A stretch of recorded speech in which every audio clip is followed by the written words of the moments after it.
அல்ஹம்துலில்லாஹி நஹ்மதுஹு வ நஸ்தஈனுஹு வ நஸ்தக்ஃபிருஹு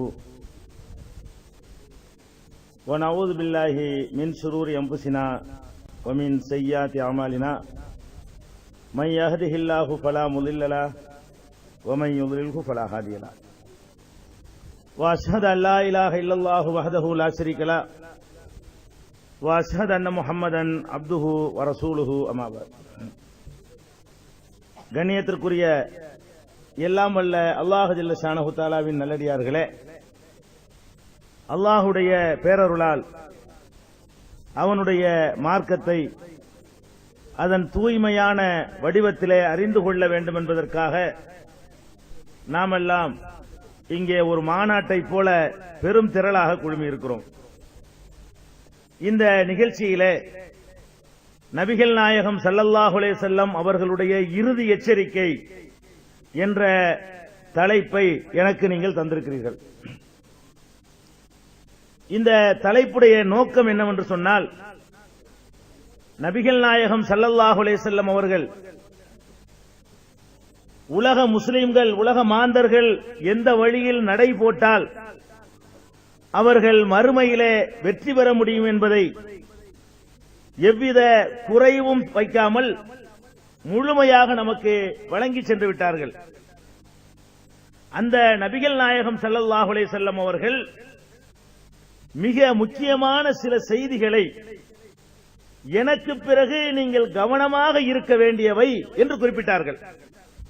எத்தனையோ போதனைகளை சொன்னார்கள்.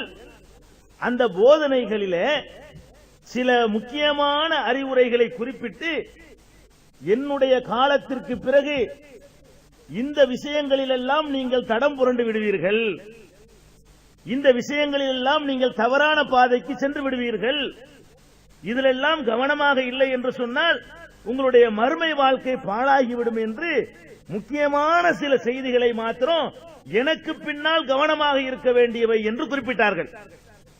அதைத்தான் நபிகள் நாயகம் ஸல்லல்லாஹு அலைஹி வஸல்லம் அவர்களுடைய இறுதி எச்சரிக்கை என்ற தலைப்பிலே நாம் இன்றைக்கு பார்க்கவிருக்கிறோம். இந்த எச்சரிக்கையை நபிகள் நாயகம் ஸல்லல்லாஹு அலைஹி வஸல்லம் அவர்கள் எனக்கு பிறகு நீங்கள் கவனமாக இருக்க வேண்டிய செய்திகள் என்று எதை பட்டியலிட்டார்களோ அந்த பட்டியலையும் இன்றைய சமுதாயத்தினுடைய நடவடிக்கைகளை நாம் ஒப்பிட்டு பார்த்தால் சுப்ஹானல்லாஹ் ஆச்சரியப்பட்டு போகிறோம். எதையெல்லாம் நபிகள் நாயகம் ஸல்லல்லாஹு அலைஹி வஸல்லம் அவர்கள் கவனமாக இருக்க வேண்டும் என்று நமக்கு எச்சரிக்கை செய்தார்களோ அதெல்லாம் இன்னைக்கு நம்மகிட்ட இருக்கிறது.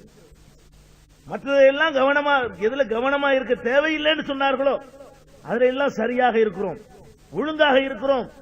எதுல ரொம்ப கேர்ஃபுல்லா இருக்க வேண்டும் என்று எச்சரிக்கை செஞ்சாங்களோ அதுல எல்லாம் கேர்லெஸ்ஸா இருக்கிறோம், அலட்சியமா இருக்கிறோம், பொடுபோக்கா இருக்கிறோம். அதனாலதான் நபிகள் நாயகம் ஸல்லல்லாஹு அலைஹி வஸல்லம் அவர்கள் அல்லாஹ்வுடைய தூதர் என்ற காரணத்தினால் கியாமத் நாள் வரைக்கும் உள்ள செய்திகளை எல்லாம் படைத்த இறைவன் அவர்களுக்கு இப்படி நடக்கும் என்று அறிவித்து கொடுத்த காரணத்தினால் அவங்க சொன்னாங்க, இன்னென்ன விஷயங்கள்லாம் நீங்க தவறிடுவீங்க, விழுந்துருவீங்க, கடமாறிடுவீங்க என்று சொன்னார்கள். அவர்கள் எச்சரித்த அந்த ஒவ்வொரு எச்சரிக்கையும் நம்ம கவனமாக இருந்து கொள்ள வேண்டிய எச்சரிக்கைகள். அதுல ஒரு எச்சரிக்கை, நபிகள் நாயகம் ஸல்லல்லாஹு அலைஹி வஸல்லம் அவர்கள் நம்முடைய கடைசி ஹஜ்ஜில, கடைசி ஹஜ்ஜினா ஒரு ஹஜ் தான் செஞ்சாங்க, அதுக்கு பேர் கடைசி ஹஜ். நிறைய ஹஜ் செஞ்சு கடைசி செஞ்சு அர்த்தம் கிடையாது. அவர்கள் செய்தது ஒரு தடவை தான் ஹஜ்ஜுக்கு போனார்கள். அந்த ஒரு தடவை செஞ்ச ஹஜ் தான் கடைசி ஹஜ் என்று சொல்கிறோம். அந்த கடைசி ஹஜ்ஜில உரை நிகழ்த்தும் பொழுது மக்களை நோக்கி சொன்னார்கள். என்ன சொன்னார்கள் தெரியுமா? லா தர்ஜூ பஅதி குஃபாரா, மக்களே எனக்கு பிறகு நீங்கள் நிராகரிப்பவர்களாக மாறிவிடாதீர்கள். அப்படின்னு மாத்திரம் நிறுத்தல, எதை செய்து நிராகரிப்பாளர்களாக மாறுவீர்கள் தெரியுமா?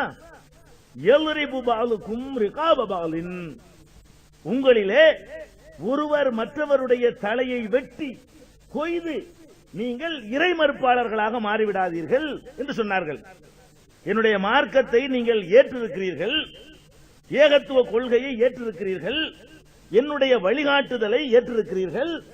ஆனாலும் கூட இவ்வளவு பக்குவப்படுத்தப்பட்ட நீங்கள் ஒரு தப்பு செய்வீர்கள். என்ன தப்பு செய்வீர்கள்? உங்களை நீங்களே அழிப்பீர்கள். உங்களில் ஒருவர் உங்களில் மற்றவரை கொல்லுவார்.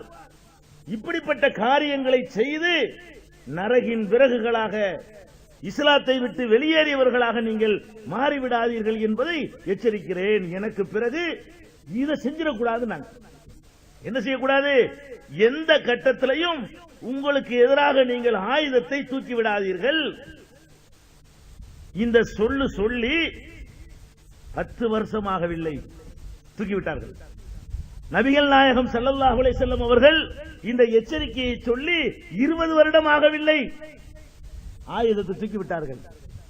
நபிகள் நாயகம் ஸல்லல்லாஹு அலைஹி வஸல்லம் அவருடைய எச்சரிக்கை காய்வதற்கு முன்னால் முஸ்லிம் சமுதாயம் தங்களை தாங்களே அழித்துக் கொள்வதற்காக ஒருவருக்கு எதிராக மற்றவர்கள் ஆயுதம் தூக்கிய இரத்தக்கரை படிந்த வரலாற்றை நாம் பார்க்கிறோம்.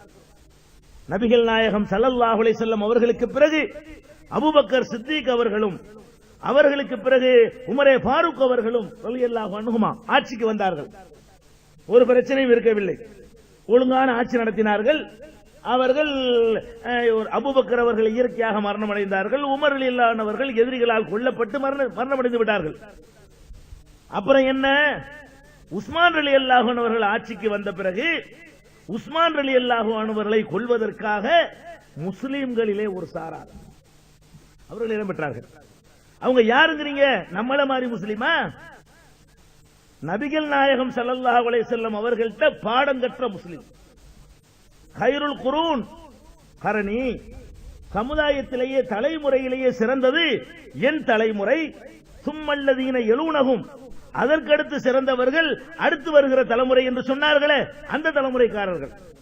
எந்த தலைமுறையை சிறந்த தலைமுறை என்று நபிகள் நாயகம் ஸல்லல்லாஹு அலைஹி வஸல்லம் அவர்கள் சிலாயித்து சொன்னார்களோ, அந்த தலைமுறையை சேர்ந்த நபித்தோழர்களாக இருந்த சமுதாயத்திலே ஒரு சாரார் உஸ்மான் ரலியல்லாஹு அன்ஹு அவர்கள் ஜனாதிபதிக்கு எதிராக மதீனாவுக்குள்ளே நுழைந்து ஆயுதம் தூக்கி ரத்தம் சிந்தி அவரை முற்றுகையிட்டு கொன்று குவித்தார்கள். நபிகள் நாயகம் எச்சரிக்கை பாத்தீங்களா? இறை தூதர் என்பதற்கு பெரிய சான்று இது. இதெல்லாம் நீங்க செய்ய மாட்டீங்க, நாம செய்ய மாட்டோம். இறை தூதருடைய தோழர்கள் செய்து விட்டார்கள். அப்ப எனக்கு பின்னாடி நீங்கள் எதுல தவறி போய்வீர்கள் என்றால், அருவாளை எடுத்து ஒருத்தனை வெட்டி சாக்கிறதெல்லாம் தப்பி போயிருவீங்க. முடிஞ்சு போயிரும் கதை. அதோட முடிஞ்சிருக்கா? நபிகள் நாயகம் ஸல்லல்லாஹு அலைஹி வஸல்லம் அவர்களுடைய மனைவி ஒரு பக்கம் ஆயிஷா சித்திகா ரலியல்லாஹு அன்ஹா, இன்னொரு பக்கம் அவங்களுடைய மருமகன் அலி ரலியல்லாஹு அன்ஹு அவர்கள். 2 பேருக்கும் நடந்த ஒட்டகப் போர் உங்களுக்கு எல்லாம் தெரியும். அன்னை ஆயிஷா சித்திகா ரலியல்லாஹு அன்ஹா அவர்கள் படை திரட்டி வருகிறார்கள் அலி ரலியல்லாஹு அன்ஹு அவருடைய ஆட்சிக்கு எதிராக. கூட வந்ததெல்லாம் யாருங்கிறீங்க? சஹாபாக்கள். சாதாரண சஹாபாக்களா? 10 மாற்று தங்கங்கள் என்று போற்றப்பட்ட சஹாபாக்களும் இருந்தார்கள். சொர்க்கவாதிகள் என்ற நபிகள் நாயகம் ஸல்லல்லாஹு அலைஹி வஸல்லம் அவர்களால் இந்த உலகத்தில் இருக்கும் போதே நற்செய்தி கூறப்பட்ட சஹாபாக்கள் அங்கே இருந்தார்கள். அப்படிப்பட்ட சஹாபாக்கள் இங்கேயும் இருந்தார்கள், அங்கேயும் இருந்தார்கள். ஆயிஷா நாயகி அவர்களோடு வந்த சஹாபாக்களும் அலி ரலியல்லாஹு அன்ஹு அவருடைய தலைமையிலே வந்த சஹாபாக்களும் சேர்ந்து மோதிக்கொண்டு என்ன செஞ்சார்கள்? நபிகள் நாயகம் ஸல்லல்லாஹு அலைஹி வஸல்லம் அவர்கள் எதிலே கவனமாக இருங்கள் என்று எச்சரித்தார்களோ, அந்த விஷயத்தில் அல்லாஹ்வுடைய தூதருடைய எச்சரிக்கையை மெய்ப்படுத்தினார்கள், வெற்றி கொண்டார்கள். பல தலைகள் உருண்டன. பல்லாயிரக்கணக்கான சஹாபாக்கள் நபிகள் நாயகத்தின் தோழர்கள், முஸ்லிம் தோழர்கள் முஸ்லிம்களால் கொண்டு குவிக்கப்பட்டார்கள். அதோடு நிற்கவில்லை. அதே நபிகள் நாயகம் ஸல்லல்லாஹு அலைஹி வஸல்லமுடைய மருமகன் அலி ரலியல்லாஹு அன்ஹு அவர்களுக்கும் நபிகள் நாயகம் ஸல்லல்லாஹு அலைஹி வஸல்லமுடைய மைத்துனர் முஆவியா ரலியல்லாஹு அன்ஹு, முஆவியாவுடைய சகோதரியைத்தான் நபிகள் நாயகம் ஸல்லல்லாஹு அலைஹி வஸல்லம் அவர்கள் மணந்திருந்தார்கள். முஆவியா ரலியல்லாஹு என்ற நபிகள் நாயகத்தினுடைய மைத்துனருக்கும் மருமகனாகிய அலி ரலியல்லாஹு அன்ஹு அவர்களுக்கும் மறு சண்டை. கொஞ்ச காலத்துக்கு பிறகு சிஃபீன் என்றதுக்கு பேரு. ஒட்டகப் போர்ல இப்படி ஆயிரக்கணக்கான சஹாபாக்கள் என்றால் சிஃபீன் என்ற பெயர்ல சஹாபாக்களும் தலை சிறந்த தாபியின்களும் கொண்டு குவிக்கப்பட்டார்கள். இந்த வரலாறு அதோடு முடித்து விட்டதா? சாதாரண ஈ எறும்புக்கு துன்பம் செய்யக்கூடாது என்று நினைக்கக்கூடிய முஸ்லிம்கள் கூட ஒரு நேரம் இல்லாவிட்டால் ஒரு நேரத்தில் ஆயுதத்தை தூக்கி தங்களை தாங்கள் அழித்துக் கொள்கிற வேலையை 14 நூற்றாண்டுகளாக செய்து கொண்டிருக்கிறார்கள். 14 நூற்றாண்டுகளாக நேற்றும் செய்கிறார்கள். இன்றைக்கும் செய்கிறார்கள், நாளைக்கும் செய்கிறார்கள். அப்ப நபிகள் நாயகம் ஸல்லல்லாஹு அலைஹி வஸல்லம் எச்சரிக்கை காற்றில் பறக்க விட்டதனுடைய விளைவை அவர்கள் மரணித்த 10 ஆண்டில் ஆரம்பித்து 14 நூற்றாண்டுகள் கடந்துவிட்ட இன்றைய தேதி வரையிலும் பார்க்கிறோம். இங்கே இருந்து போனாலும் சரி, அங்கே இருந்து வந்தாலும் சரி. இப்ப சமீபத்திலே ஈராக்கிலே ஒரு பெருநாள், ஒரு பண்டிகை தொழுது கொண்டிருக்கிறார்கள். ஒரு வெள்ளிக்கிழமை ஜும்மா தொழுது கொண்டிருக்கிறார்கள். தொழுது கொண்டிருக்கிற பள்ளியில போய் அங்க பயங்கரமான வெடிகுண்டு தாக்குதல் நடத்தி பள்ளி வாசல்ல தொழுது கொண்டிருந்த மக்கள் கொல்லப்பட்டார்கள். கொல்லப்பட்டவர்களும் முஸ்லிம்கள், இந்த பாதகத்தை செய்தவர்களும் முஸ்லிம்கள். இஸ்லாத்தின் பெயரால் தான் இதை அவர்கள் செய்தார்கள். குர்து இன மக்களை விடமாட்டோம், சியாக்களை விடமாட்டோம். கருத்து வேறுபாடுகள் இருக்கலாம், வாதம் பண்ணலாம், பிரச்சாரம் செய்யலாம், உன்னுடைய கொள்கை தப்பு என்று பேசலாம், என்னுடைய கொள்கை தான் சரியானது என்று வாதிடலாம், அருவாளை தூக்கலாமா, தலையை சீவலாமா. அப்ப பல குழுக்கள் இருக்கிற காரணம். இன்றைக்கு பாகிஸ்தான் என்ன நடக்கிறது? பாகிஸ்தானிலே பெருநாள் தினத்திலே 400க்கு மேற்பட்டவர்களை பெருநாள் தொழ வந்த மக்களை வெட்டி சாய்த்தார்களே. சாய்த்தவர்கள் யார்? முஸ்லிம்கள். சாய்க்கப்பட்டவர்கள் யார்? அவர்களும் முஸ்லிம்கள். அப்ப நபிகள் நாயகம் ஸல்லல்லாஹு அலைஹி வஸல்லம் அவர்கள் கடைசி ஹஜ்ல என்ன சொன்னார்கள்? உங்களுக்கு, எனக்கு பிறகு உங்களில் ஒருவர் தலையை ஒருவர் சீவிக்கொண்டு காபிராயிராதீங்க. இஸ்லாத்தின் பெயரால், மார்க்கத்தை காப்பாற்ற போகிறோம் என்ற பெயரால் பல பகுதிகளிலே இயக்கங்கள் உருவாக்கப்பட்டன, ரகசியமான இயக்கங்கள் கட்டமைக்கப்பட்டன. அந்த இயக்கங்களுடைய நடவடிக்கையினுடைய விளைவு என்ன தெரியுமா? எகிப்திலே இஹ்வான்கள் என்ற பெயரால் ஒரு கூட்டம் உருவாகி இஸ்லாமிய ஆட்சியை நாளை மறுநாள் அமைத்து விடுவோம் என்று சொல்லிக்கொண்டு கிளம்பினார்கள். இஸ்லாமிய ஆட்சி அமைத்தார்களோ இல்லையோ, அவர்களால் கொன்று குவிக்கப்பட்ட இஸ்லாமியர்களுடைய எண்ணிக்கை கணக்கில் அடங்காது. கொன்றவர்களும் முஸ்லிம்கள், அந்த எகிப்திலே கொன்று குவிக்கப்பட்டார்களே அவர்களும் முஸ்லிம்கள் தான். முஸ்லிம்கள் தான் முஸ்லிம்களை கொன்றார்கள். அல்ஜீரியாவிலே நாங்கள் இஸ்லாமிய ஆட்சி அமைக்கப் போகிறோம் என்று சொல்லி ஆங்காங்கே நடக்கிற வன்முறை தாக்குதல்கள் எல்லாம் யாருக்கு எதிராக? தாக்குவோர் முஸ்லிம்கள், தாக்கப்படுபவர்களும் முஸ்லிம்கள், செத்து மடிபவர்களும் முஸ்லிம்கள், சாகடிப்பவர்களும் முஸ்லிம்கள். அல்லாஹ்வுடைய தூதர் பாருங்க எப்படி பண்படுத்திட்டு போனாங்க. ஒருத்தனுக்கு மோசடி செய்யக்கூடாது, ஒருத்தனுக்கு துரோகம் செய்யக்கூடாது, ஒருத்தனை ஏமாற்றக்கூடாது. அடுத்தவன் துடிக்கும் பொழுது நாம கஷ்டத்தை தாக்கி எப்படிப்பட்ட சமுதாயம் அது? நபிகள் நாயகம் உருவாக்கின சமுதாயம் லேசப்பட்ட சமுதாயமா? ஹிஜ்ரத் செய்து வெளியூர்ல இருந்து வர்றாங்க. மக்காவில் இருந்து வெளியூர்ல இருந்து ஹிஜ்ரத் செய்து மதீனாவுக்கு வர்றாங்க. யாருன்னு தெரியாது, அகதிகள், வீடு வாசல் இல்ல, சொத்து சுகம் இல்ல. வந்திருக்கிற அத்தனை மக்களையும் மதீனாவில் இருக்கிற ஒவ்வொரு சகோதரன் தத்தெடுத்துக் கொள்கிறான். நீ இவருக்கு சகோதரன், நீ அவருக்கு சகோதரன், நீ அவருக்கு சகோதரன், நீ இவருக்கு சகோதரன் என்று நபிகள் நாயகம் ஸல்லல்லாஹு அலைஹி வஸல்லம் அவர்கள் ஒரு ஆளை இன்னொரு ஆளோட ஜாயிண்ட் பண்றாங்க. மக்காவில் இருந்து அகதியாக புறப்பட்டு வந்த ஒருவரை மதீனாவிலே சொந்த ஊர்ல இருக்கக்கூடிய இன்னொரு சேர்த்து, நீங்க 2 பேரும் சகோதரரு. இப்படி சொன்ன உடனே என்ன நடந்துச்சு தெரியுமா? இவர் சொத்துல பாதி அவருக்கு கொடுக்கிறாரு, வீட்டுல பாதியை கொடுக்கிறாரு. 2 பேரிச்ச மரம் இருந்தா ஆளுக்கு ஒரு பேரிச்ச மரம்ங்கிறாரு. ஒரு போர் வந்தா 2 கழிச்சு ஆளுக்கு பாதி வச்சுக்கிறாரு. ஒரு தலைவாணி இருந்தா 2 துண்டா வெட்டி சின்ன தலைவாணி 2 தயாரிச்சுக்கிறாரு. இப்படி வீட்டுல பாதி, சொத்துல பாதி, ரொட்டில பாதி, துண்டுல பாதி, கச்சிப்புல பாதி, கைக்குட்டுல பாதி, எல்லாத்திலையும் பாதி. இருக்கிற எல்லாத்தையும் பாதி பாதி பாதியாக அறுத்து கொடுத்து ஒற்றுமை காத்த அந்த சமுதாயம். ஒருவர் விருந்துக்கு வருகிறார். நபிகள் நாயகம் ஸல்லல்லாஹு அலைஹி வஸல்லம் அவர்கள் இவரை யாராவது அழைத்து செல்கிறீர்களா கேட்கிறாங்க. வீட்டுல ஒண்ணும் இல்ல, யாராவது அழைத்து செல்கிறீர்களா? ஒருத்தர் அழைத்து செல்கிறார் வீட்டுக்கு. வீட்டுக்கு அழைத்து சென்றால் மனைவி வீட்டை கேட்கிறார், ஏதாவது இருக்குதா?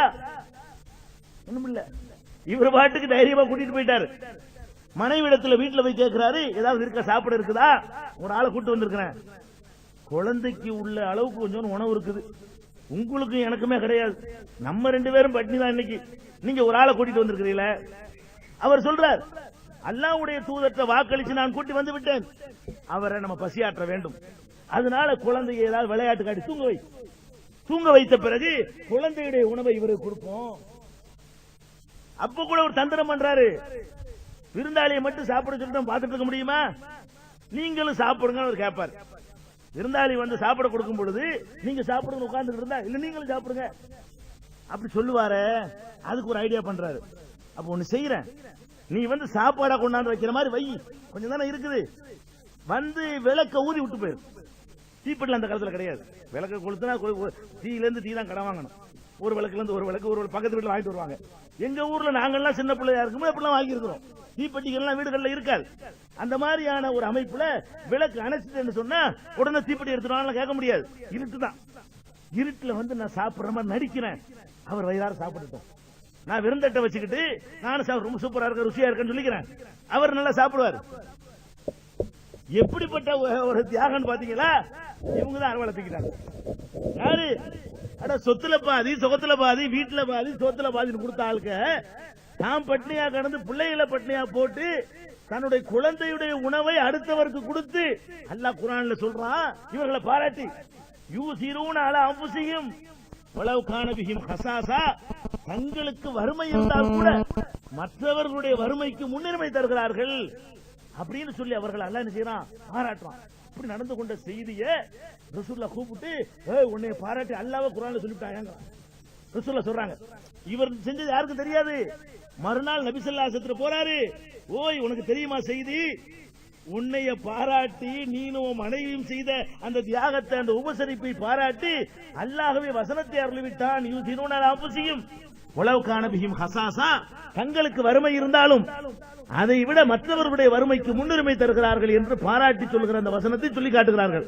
எதுக்கு இதை சொல்றேன்னு கேட்டா, இந்த அளவுக்கு தான் பசியாக இருந்தாலும் மற்றவர்களுடைய பசியை ஆற்ற வேண்டும் என்ற அளவுக்கு பக்குவம் பட்டவர்கள் எப்படி ஒருவருக்கு எதிராக ஒருவர் ஆயுதத்தை தூக்கினார்கள் சிந்திச்சு பார்க்க வேண்டிய விஷயம். அப்ப நபிகள் நாயகம் ஸல்லல்லாஹு அலைஹி வஸல்லம் அவர்கள் இத கடும் எச்சரிக்கையா நமக்கு செய்து காட்டியிருக்கிறார்கள். வரும் இந்த மாதிரி ஏதாவது ஒரு கிறுக்கு பிடிச்சி யாராவது அலைவான், அல்லாஹ்வை பாதுகாக்க போறோம், மார்க்கத்தை பாதுகாக்க போறோம், ஆட்சி அமைக்க போறோம்னு வருவான். இந்த வர்றவன்லாம் செஞ்ச காரியம் என்னன்னு கேட்டீங்கன்னா, ஆட்சி அமைக்க போறோம், நாளை கழிச்சு இஸ்லாமிய ஆட்சி வரப்போகுதுன்னு சொல்றவன்லாம் இஸ்லாமிய ஆட்சி அமைக்கிறானோ இல்லையோ முஸ்லிம்களை கொன்று குவித்திருக்கிறான், குவிப்பான். அதான் எச்சரித்தாங்க. எனக்கு பிறகு லா தர்ஜூ பாதி குஃபாரா, எனக்கு பிறகு காபிர்களாக நிராகரிப்பவர்களாக மாறிவிடாதீர்கள். யல்ரிபு பாலுக்கும் ரிகாப பாலின், உங்களில் ஒருவர் மற்றவருடைய பிடரிகளை கழுத்துகளை வெட்டி சாய்த்து கொண்டு காபிர்களாக மாறிவிடாதீர்கள் என்று நபிகள் நாயகம் ஸல்லல்லாஹு அலைஹி வஸல்லம் அவர்கள் எச்சரிக்கை செய்கிறார்கள். எதுக்கு இதை சொல்றேன்னு கேட்டா, அவர்கள் செய்த எச்சரிக்கையிலேயே அவங்க அல்லாஹ்வுடைய தூதர்னு தெரியுது. இதை செய்வான் இந்த சமுதாயத்தை ஒருத்தன் அன்னைக்கு பார்த்து இருந்தா, இந்த சமுதாயம் எந்த சமுதாயத்தை? வீட்டுல பாதி சோத்துல பாதி கொடுக்கிற ஒரு சமுதாயத்தை வெளியில இருந்து ஒருத்தன் பார்த்தான்னு வைங்க, உம்மாடி இந்த சமுதாயம் அடிச்சுக்கிருமா, இந்த சமுதாயம் வெட்டிக்கிருமா, இந்த சமுதாயம் ஒருத்தர் தலைய ஒருத்தர் சீவுமா, அப்படித்தான் எடை போடுவாங்க. அல்லாஹ்வுடைய தூதரா என்று சொன்னாங்க, வெட்டிக்கிருவீங்க, வெட்டிக்கிட்டு சாவுவீங்க, ஆனா செஞ்சிடாதீங்க. பெருமானார் ஸல்லல்லாஹு அலைஹி வஸல்லம் இறுதி எச்சரிக்கையில பிரதானமான எச்சரிக்கை என்னவென்று சொன்னால், இதுதான். எந்த கட்டத்திலையும் எவ்வளவு கருத்து வேறுபாடு வந்தாலும், எவ்வளவு மாறுபட்ட அபிப்பிராயங்கள் வந்தாலும், எவ்வளவு கொள்கை மோதல்கள் வந்தாலும், எத்தனை துண்டு துண்டாக நீ பிரிந்தாலும் கொள்கை விடாத, பிரச்சாரம் பண்ணு, எடுத்து சொல்லு. மாற்று கருத்துடையவனுக்கு எதிராக ஆயுதம் தூக்கிறாத. ரிசல்ட் என்னதுக்கு? குஃபாரா, காபிர்கள். உடனே இறை நிராகரிப்பாளனா இந்த வேலையை செஞ்சிட்டா அல்லாஹ் இல்லைன்னு சொல்ல தேவையில்லை. இதை செஞ்ச உடனே முடிஞ்சு வச்சுக்காத, போய் சேர வேண்டிய இடத்துக்கு சேர்ந்துட்டார். லா தர்ஜூ பாதி குஃபாரா, குஃபாரா போயிருவீங்க, நிராகரிப்பவர்களா போயிருவீங்க. நபிகள் நாயகம் ஸல்லல்லாஹு அலைஹி வஸல்லம் உடைய இறுதி எச்சரிக்கையில முக்கியமான எச்சரிக்கை இது ஒரு எச்சரிக்கை. கவனமா இருக்கு, விளங்குதா? இப்ப இதில் கவனமா இருக்கு. எந்த கட்டத்திலும் உங்களுக்குள்ள தள்ளுமுள்ளு வந்தாலும் கருத்து வேறுபாடு வந்தாலும் தன்னை காத்துக் கொள்வதற்காகவே தவிர எந்த சந்தர்ப்பத்திலையும் ஒருத்தன் ஆயுதம் தூக்க அனுமதி கிடையாது. நான் போயிட்டு இருக்கேன், வெட்ட வர்றான், திருப்பி வாங்கிட்டு ஊத்திட்டு போயிடலாம், நான் சாகக்கூடாது. அந்த ஒரு நேரத்தில் தன்னை காத்துக் கொள்வதற்காகவே தவிர எந்த ஆணுக்கும் பெண்ணுக்கும் ஆயுதத்தை தூக்குவதற்கான உரிமையை இஸ்லாம் வழங்கவில்லை என்பதைத்தான் நபி ஸல்லல்லாஹு அலைஹி வஸல்லம் உடைய இந்த எச்சரிக்கை காட்டுகிறது. இது ஒரு அவங்களுடைய எச்சரிக்கை. இதை புறக்கணிச்சிட்டோம். நடந்து கொண்டு இருக்கு, இன்னைக்கு நடக்குது, இவ்வளவு தெளிவான ஒரு காலத்தில் நடக்குது. ஒற்றுமைன்னு சொல்லிக்கொண்டே அவர்கள் நடத்துகிறார்கள். இஸ்லாத்தை சொல்லிக்கொண்டே அந்த காரியத்தை அன்னைக்கும் செய்தால் இன்னைக்கு செய்கிறார்கள், நாளைக்கு செய்வார்கள். இது நடக்க போகிறது. இது ஒன்னாச்சா. அதே நபிகள் நாயகம் ஸல்லல்லாஹு அலைஹி வஸல்லம் அவர்கள் இன்னொரு எச்சரிக்கை செஞ்சாங்க. தனக்கு பிறகு உள்ள எச்சரிக்கை என்ன தெரியுமா? சஹாபாக்கள் எல்லாம் கூப்பிட்டாங்க. சஹாபாக்களே, இது ரொம்ப முக்கியமான எச்சரிக்கை. இதை நீ செஞ்சிட்டு இருக்கோம். இதுலதான் நம்ம அதல பாதாளத்தில் விழுந்து கிடக்கிறோம். நபிகள் நாயகம் ஸல்லல்லாஹு அலைஹி வஸல்லம் சொன்னார்கள், மறுமையில ஹவுல் என்ற ஒரு தடாகத்தை அல்லாஹ் ஏற்படுத்தியிருக்கான். மறுமையில் என்ன? அந்த ஒரு நாள் மஹ்ஷர் மைதானத்தில் மறுமையில் என்ன? நம்ம எல்லாம் திரும்ப எழுப்பப்பட்டு ஒரு நாள் விசாரிக்கப்படுவோம். அந்த ஒரு நாளுடைய விசாரணைக்கு பிறகுதான் சொர்க்கவாசிகள் சொர்க்கத்துக்கு போவோம், நரகவாசிகள் நரகத்துக்கு போவாங்க. அந்த அதுக்கு போறதுக்கு முன்னாடி உள்ள விசாரணை மன்றம் தான், நீதிமன்றம் தான், நியாய தீர்ப்பு வழங்கக்கூடிய அவைதான் மஹ்ஷர்னு சொல்லுவது. அந்த மாலிக் யௌமிதீன் சொல்றோம்ல, நியாய தீர்ப்பு நாள், அதான் நியாய தீர்ப்பு நாள்ங்கிறது. அந்த நாள்ல எல்லாரும் நிற்போம். ஆணும் பெண்ணு ஆதம் அலைஹிஸ்ஸலாத்துல இருந்து உலகம் அழிகிற காலம் வரைக்கும் தோன்றிய அத்தனை மாந்தர்களும் அங்க நிற்போம். முஸ்லிம், இந்து, கிறிஸ்தவன், யூத, புத்த, சீக்கிய எல்லாரும் நிற்போம். கடவுள் இல்லைன்றவனும் நிற்பான். எல்லாரும் நிற்பாங்க. அதிகாரிகள் நிற்பாங்க, சாதாரண மக்கள் நிற்பாங்க, வாஜ்பாய் நிற்பாரு, நாம நிற்போம், கருணாநிதி நிற்ப, ஜெயலலிதா எல்லாரும் நிக்க போறோம். எல்லாரும் நிக்கக்கூடிய ஒரு நாள் எது? அந்த நாள் தான். அங்க அவ்வளவு பேரையும் நிறுத்தி வைத்து இறைவன் விசாரிப்பான். என்ன விசாரிப்பான்? விசாரிக்க தேவையில்லை அவனுக்கு. அதான் ப்ரோக்ராம் பண்ணி வச்சு எல்லாம் தெரியுமே. மனுஷனே விசாரிக்காம கண்டுபிடிக்கிறான், கேமரா வச்சுக்கிட்டே கண்டுபிடிச்சிடறான். சென்னையில எல்லாம் டிராபிக் ரூல்ஸ் மீறினீங்கன்னு சொன்னா காலையில நோட்டீஸ் வந்துடும். மத்தியானம் டிராபிக் மீறி போனீங்கன்னா அங்க கேமரா வச்சு உங்களை படம் எடுத்து, நீங்க ஸ்பீட்ல போனீங்க, ரெட் லைட் சிக்னல் இருக்கும்போது போனீங்க, நீங்க வந்து கிராஸ் பண்ண தப்பா கிராஸ் பண்ணீங்க, ரைட்ல போனீங்க, எல்லாத்தையும் அந்த படம் எடுத்து நமக்கு சொல்லிவிடுது. உன்னைய விட அழகா அல்லா ப்ரோக்ராம் பண்ணி வச்சிருக்கான். விசாரிக்க தேவையில்லை. இருந்தாலும் ஒரு குற்றவாளி வந்து தான் மறுத்துவிடக் கூடாது, அவனுக்கே அது குற்றம்னு தெரியணும் என்பதற்காக நடக்கிற ஒரு ஃபார்மாலிட்டி விசாரணை. இல்லாட்டி விசாரிக்காமலே அவன் நீ எல்லாம் சொர்க்கத்துக்கு போடா, நீ எல்லாம் நரகத்துக்கு போடான்னு அவனுக்கு சொல்ல முடியும். அந்த அளவுக்கு உங்களுக்கு நாலேஜ் இருக்கிறது. அந்த விசாரிக்கிற நாளையில அந்த நாள் எப்படி? சூரியன் வந்து தலைக்கு கிட்ட வந்துருமா? எந்த அளவுக்கு வந்துரும் சொன்னா மூளை கொதிக்கும். மூளை கொதிக்குங்க. அந்த மாதிரி கட்டும் வெப்பம் இப்பவே தாங்குதா? இப்ப 40, 38 வருது. 38 டிகிரி வந்தா தாங்க முடியாதா நமக்கு? எத்தனையோ கோடிக்கணக்கான மைல்களுக்கு அப்பால இருக்கும்போது தாங்கல என்று சொன்னா, அது கைக்கு எட்டுற தூரத்தில் வந்து நின்றா என்ன வருதுன்னு? சூரியன் கைக்கு எட்டுற தூரத்தில் வந்து நின்றா கதை என்ன ஆகும்? கருவாடை போயிட மாட்டோமா? அல்லாஹ் சாவக்கூடாதுன்னு ஏற்பாடு பண்ணிருக்கான். அதனால அந்த வேதனையை தாங்கிட்டு உசுரோடு இருக்க போறோம். மறுபடியும் மூத்தாக்க முடியாத லாய மூத்துட்டியா ஒலா எகையா, அங்க வாழவும் மாட்டான், சாவவும் மாட்டான். அப்படிப்பட்ட ஒரு நிலையை அல்லாஹ் பண்ணிட்ட காரணத்தினால சாவ மாட்டேங்கிறோம். இல்லாட்டி அங்கே கருவாடை போயிருவோம். அந்த அளவுக்கு அல்லாஹ் கொண்டாந்து கிட்ட கொண்டாந்து நிப்பாட்டி விசாரிப்பான். எல்லாம் தாகத்துல தவிப்பாங்க. அந்த ஒரு நாள் தாகத்தை தாங்க முடியாது. ஒரு நாள் நீங்க லேசா நினைக்கிறீங்க. அந்த ஒரு நாள் எப்படி நாள் சொன்னா, கான மிக்தாருஹு 50 அல்ஃப சனத்தின் மிம்மா தஊதுன்.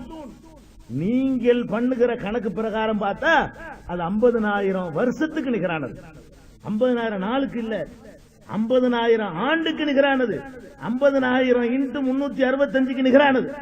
அல்லது 50,000 சந்திர கணக்கு போட்டீங்கன்னா 50,000 இன்டு 354 சந்திர கணக்கு பிரகாரம் 354 நாட்கள், சூரிய கணக்கு பிரகாரம் 365 நாட்கள்.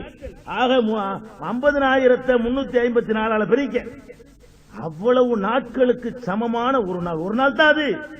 அது போவும் போவும் போவும் போவும் 50,000 வருஷத்துக்கு ஓடும். அவ்வளவு நேரத்துக்கு தாகத்தை தாங்கிட்டு நிக்க முடியுமா? அதுக்காக அல்லாஹ் என்ன செய்யறான்னு கேட்டா, நபிகள் நாயகம் ஸல்லல்லாஹு அலைஹி வஸல்லம் அவர்களுக்கு ஒரு தடாகத்தை கொடுக்கிறான். ஹவுதுல் கௌசர் என்ற தடாகத்தை கொடுக்கிறான். அந்த தடாகம்னா என்ன? நம்ம பள்ளிவாசல்ல ஹவுல் கட்டிருக்காங்க, அதான் 1000 நாவுரத்துக்கு உள்ள வைக்கலாம். 1000 நாவுரத்துக்கு உள்ள போட்டுடலாம். அவ்வளவு பெரிய தடாகம். அந்த மாதிரி இங்க இருந்து மதுரைக்கு போற தூரத்தில் தாண்டினது. அவ்வளவு பிரம்மாண்டமான நீளமும் அகலமும் கொண்ட அந்த தடாகத்தில் தண்ணீர் லட்சக்கோடி கணக்கான குவளைகள் வைக்கப்பட்டிருக்கும். அதுல நபிகள் நாயகத்தினுடைய சமுதாயத்தினர்ல யார் நல்லவங்களோ அவங்க மட்டும் அந்த விசாரணையை கஷ்டமில்லாமல் சமாளிப்பதற்காக வேண்டி தண்ணீருக்கு அலையும் பொழுது அங்க கூப்பிட்டு தண்ணி கொடுப்பாங்க நபி ஸல்லல்லாஹு அலைஹி வஸல்லம். நபிகள் நாயகம் ஸல்லல்லாஹு அலைஹி வஸல்லம் தேடுவாங்க. அப்ப கூட சஹாபாக்கள் கேட்கறாங்க, எப்படி எங்களை தெரிஞ்சுக்கிறீங்க? எத்தனையோ ஆதம் அலைஹிஸ்ஸலாம் உம்மத்து இருப்பாங்க, மூசா நபி உம்மத்து இருப்பாங்க, ஈசா நபி உம்மத்து வருவாங்க, இப்ராஹிம் நபி உம்மத்து வருவாங்க. உங்க உம்மத்துல நெத்தில எழுதி விட்டுருக்கேன், எப்படி கண்டுபிடிப்பீங்கன்னு கேட்கறாங்க. அப்ப நபி ஸல்லல்லாஹு அலைஹி வஸல்லம் சொன்னாங்க, அந்த ஒது செய்த அடையாளங்கள் என் உம்மத்துகளுக்கு மாத்திரம் பளிரென பிரகாசிக்கும். அதை வச்சு கண்டுபிடிச்சிக்கிறவன் யாருடைய மூஞ்சி பிரகாசமா இருக்கிறதோ, யாருடைய கைகளும் கால்களும் பிரகாசிக்கிறதோ, அதெல்லாம் என்னுடைய உம்மத்து ஒதுவுடைய அடையாளம் இருக்கிறது என்று புரிந்து கொண்டு அவர்களை எல்லாம் கூப்பிட்டு நான் தண்ணி கொடுப்பேன். அந்த அடையாளம் உள்ளவர்கள் சில பேர் வருவார்கள். எங்க தண்ணி குடிக்க, அதை ஒரு தடவை குடிச்சா அந்த விசாரணை முடிகிற வரைக்கும் தாகம் வராது. 50,000 வருஷம் ஓடுறது தெரியாது. அந்த மாதிரி இந்த கூலன் வாட்டர் எல்லாம் போடுறாங்கல்ல, வண்டிக்கெல்லாம் ஊத்துறான்ல, அந்த காலத்துல என்ன பண்ணா, தண்ணின்னா போற இடத்துல 4 இடத்துல நிப்பாட்டி ஊத்துவாங்க. கார்ல போனோம்னா அந்த காலத்துல வண்டியில சூடாயிரும், அதுக்கு என்ன செய்வான், அங்கங்க நிப்பாட்டி தண்ணியை ஊத்திக்கிட்டு போவான். இப்ப என்ன பண்றாங்க, சூடு ஆவாத தண்ணியை கண்டுபிடிச்சு ஊருக்கு ஊத்துனா அது 3 மாசத்துக்கு வண்டி இழுக்குது. அந்த மாதிரி ஊத்துறானா இல்ல, உனக்கு கண்டுபிடிக்க முடியுதுல, அல்லாஹ் கண்டுபிடிக்கிறான். ஒரு தடவை அருந்தினால் மர லாயலுமோ அப்படா தாகமே வராது. இப்ப கூட மனுஷன் குடிக்கிறது கூட அந்த மாதிரி தண்ணி வந்திருக்குதுங்க. ஒரு நாளைக்கு ஒரு 200 மணி குடிச்சிட்டீங்கன்னு சொன்னா அன்னைக்கு ஒரு 48 மணி நேரம் தாகமே இருக்காது. அந்த மாதிரி தண்ணி இப்போ இருக்கு, மார்க்கெட்ல இருக்குது, நம்ம நாட்டில் இருக்குது. அப்ப அந்த மாதிரியான இவனுக்கு தண்ணி கண்டுபிடிக்க முடியுதுன்னு சொன்னா காசு கூட கட்டுப்படி ஆகாது. அதனால யாரும் குடிக்கிறது இல்ல. இவனுக்கே இது செய்ய முடியும்னு சொன்னா அல்லாஹ்வுக்கு செய்ய முடியாதா? அந்த தண்ணியை கொடுக்கும் பொழுது சில ஆட்கள் வருவாங்க. ரசூல் ஸல்லல்லாஹு அலைஹி வஸல்லம் ரொம்ப சந்தோஷமா இருக்கு. என்ன சஹாபாக்கள், நம்முடைய ஃப்ரெண்ட் நண்பரை பார்த்து சந்தோஷம் இருக்குங்க. ஒரு 25 வருஷத்துக்கு முந்தைய எனக்கு பழக்கமானவர்கள் இப்ப என்னை பார்த்தாங்கன்னா சந்தோஷமா என்ன கூப்பிட மாட்டாங்களா?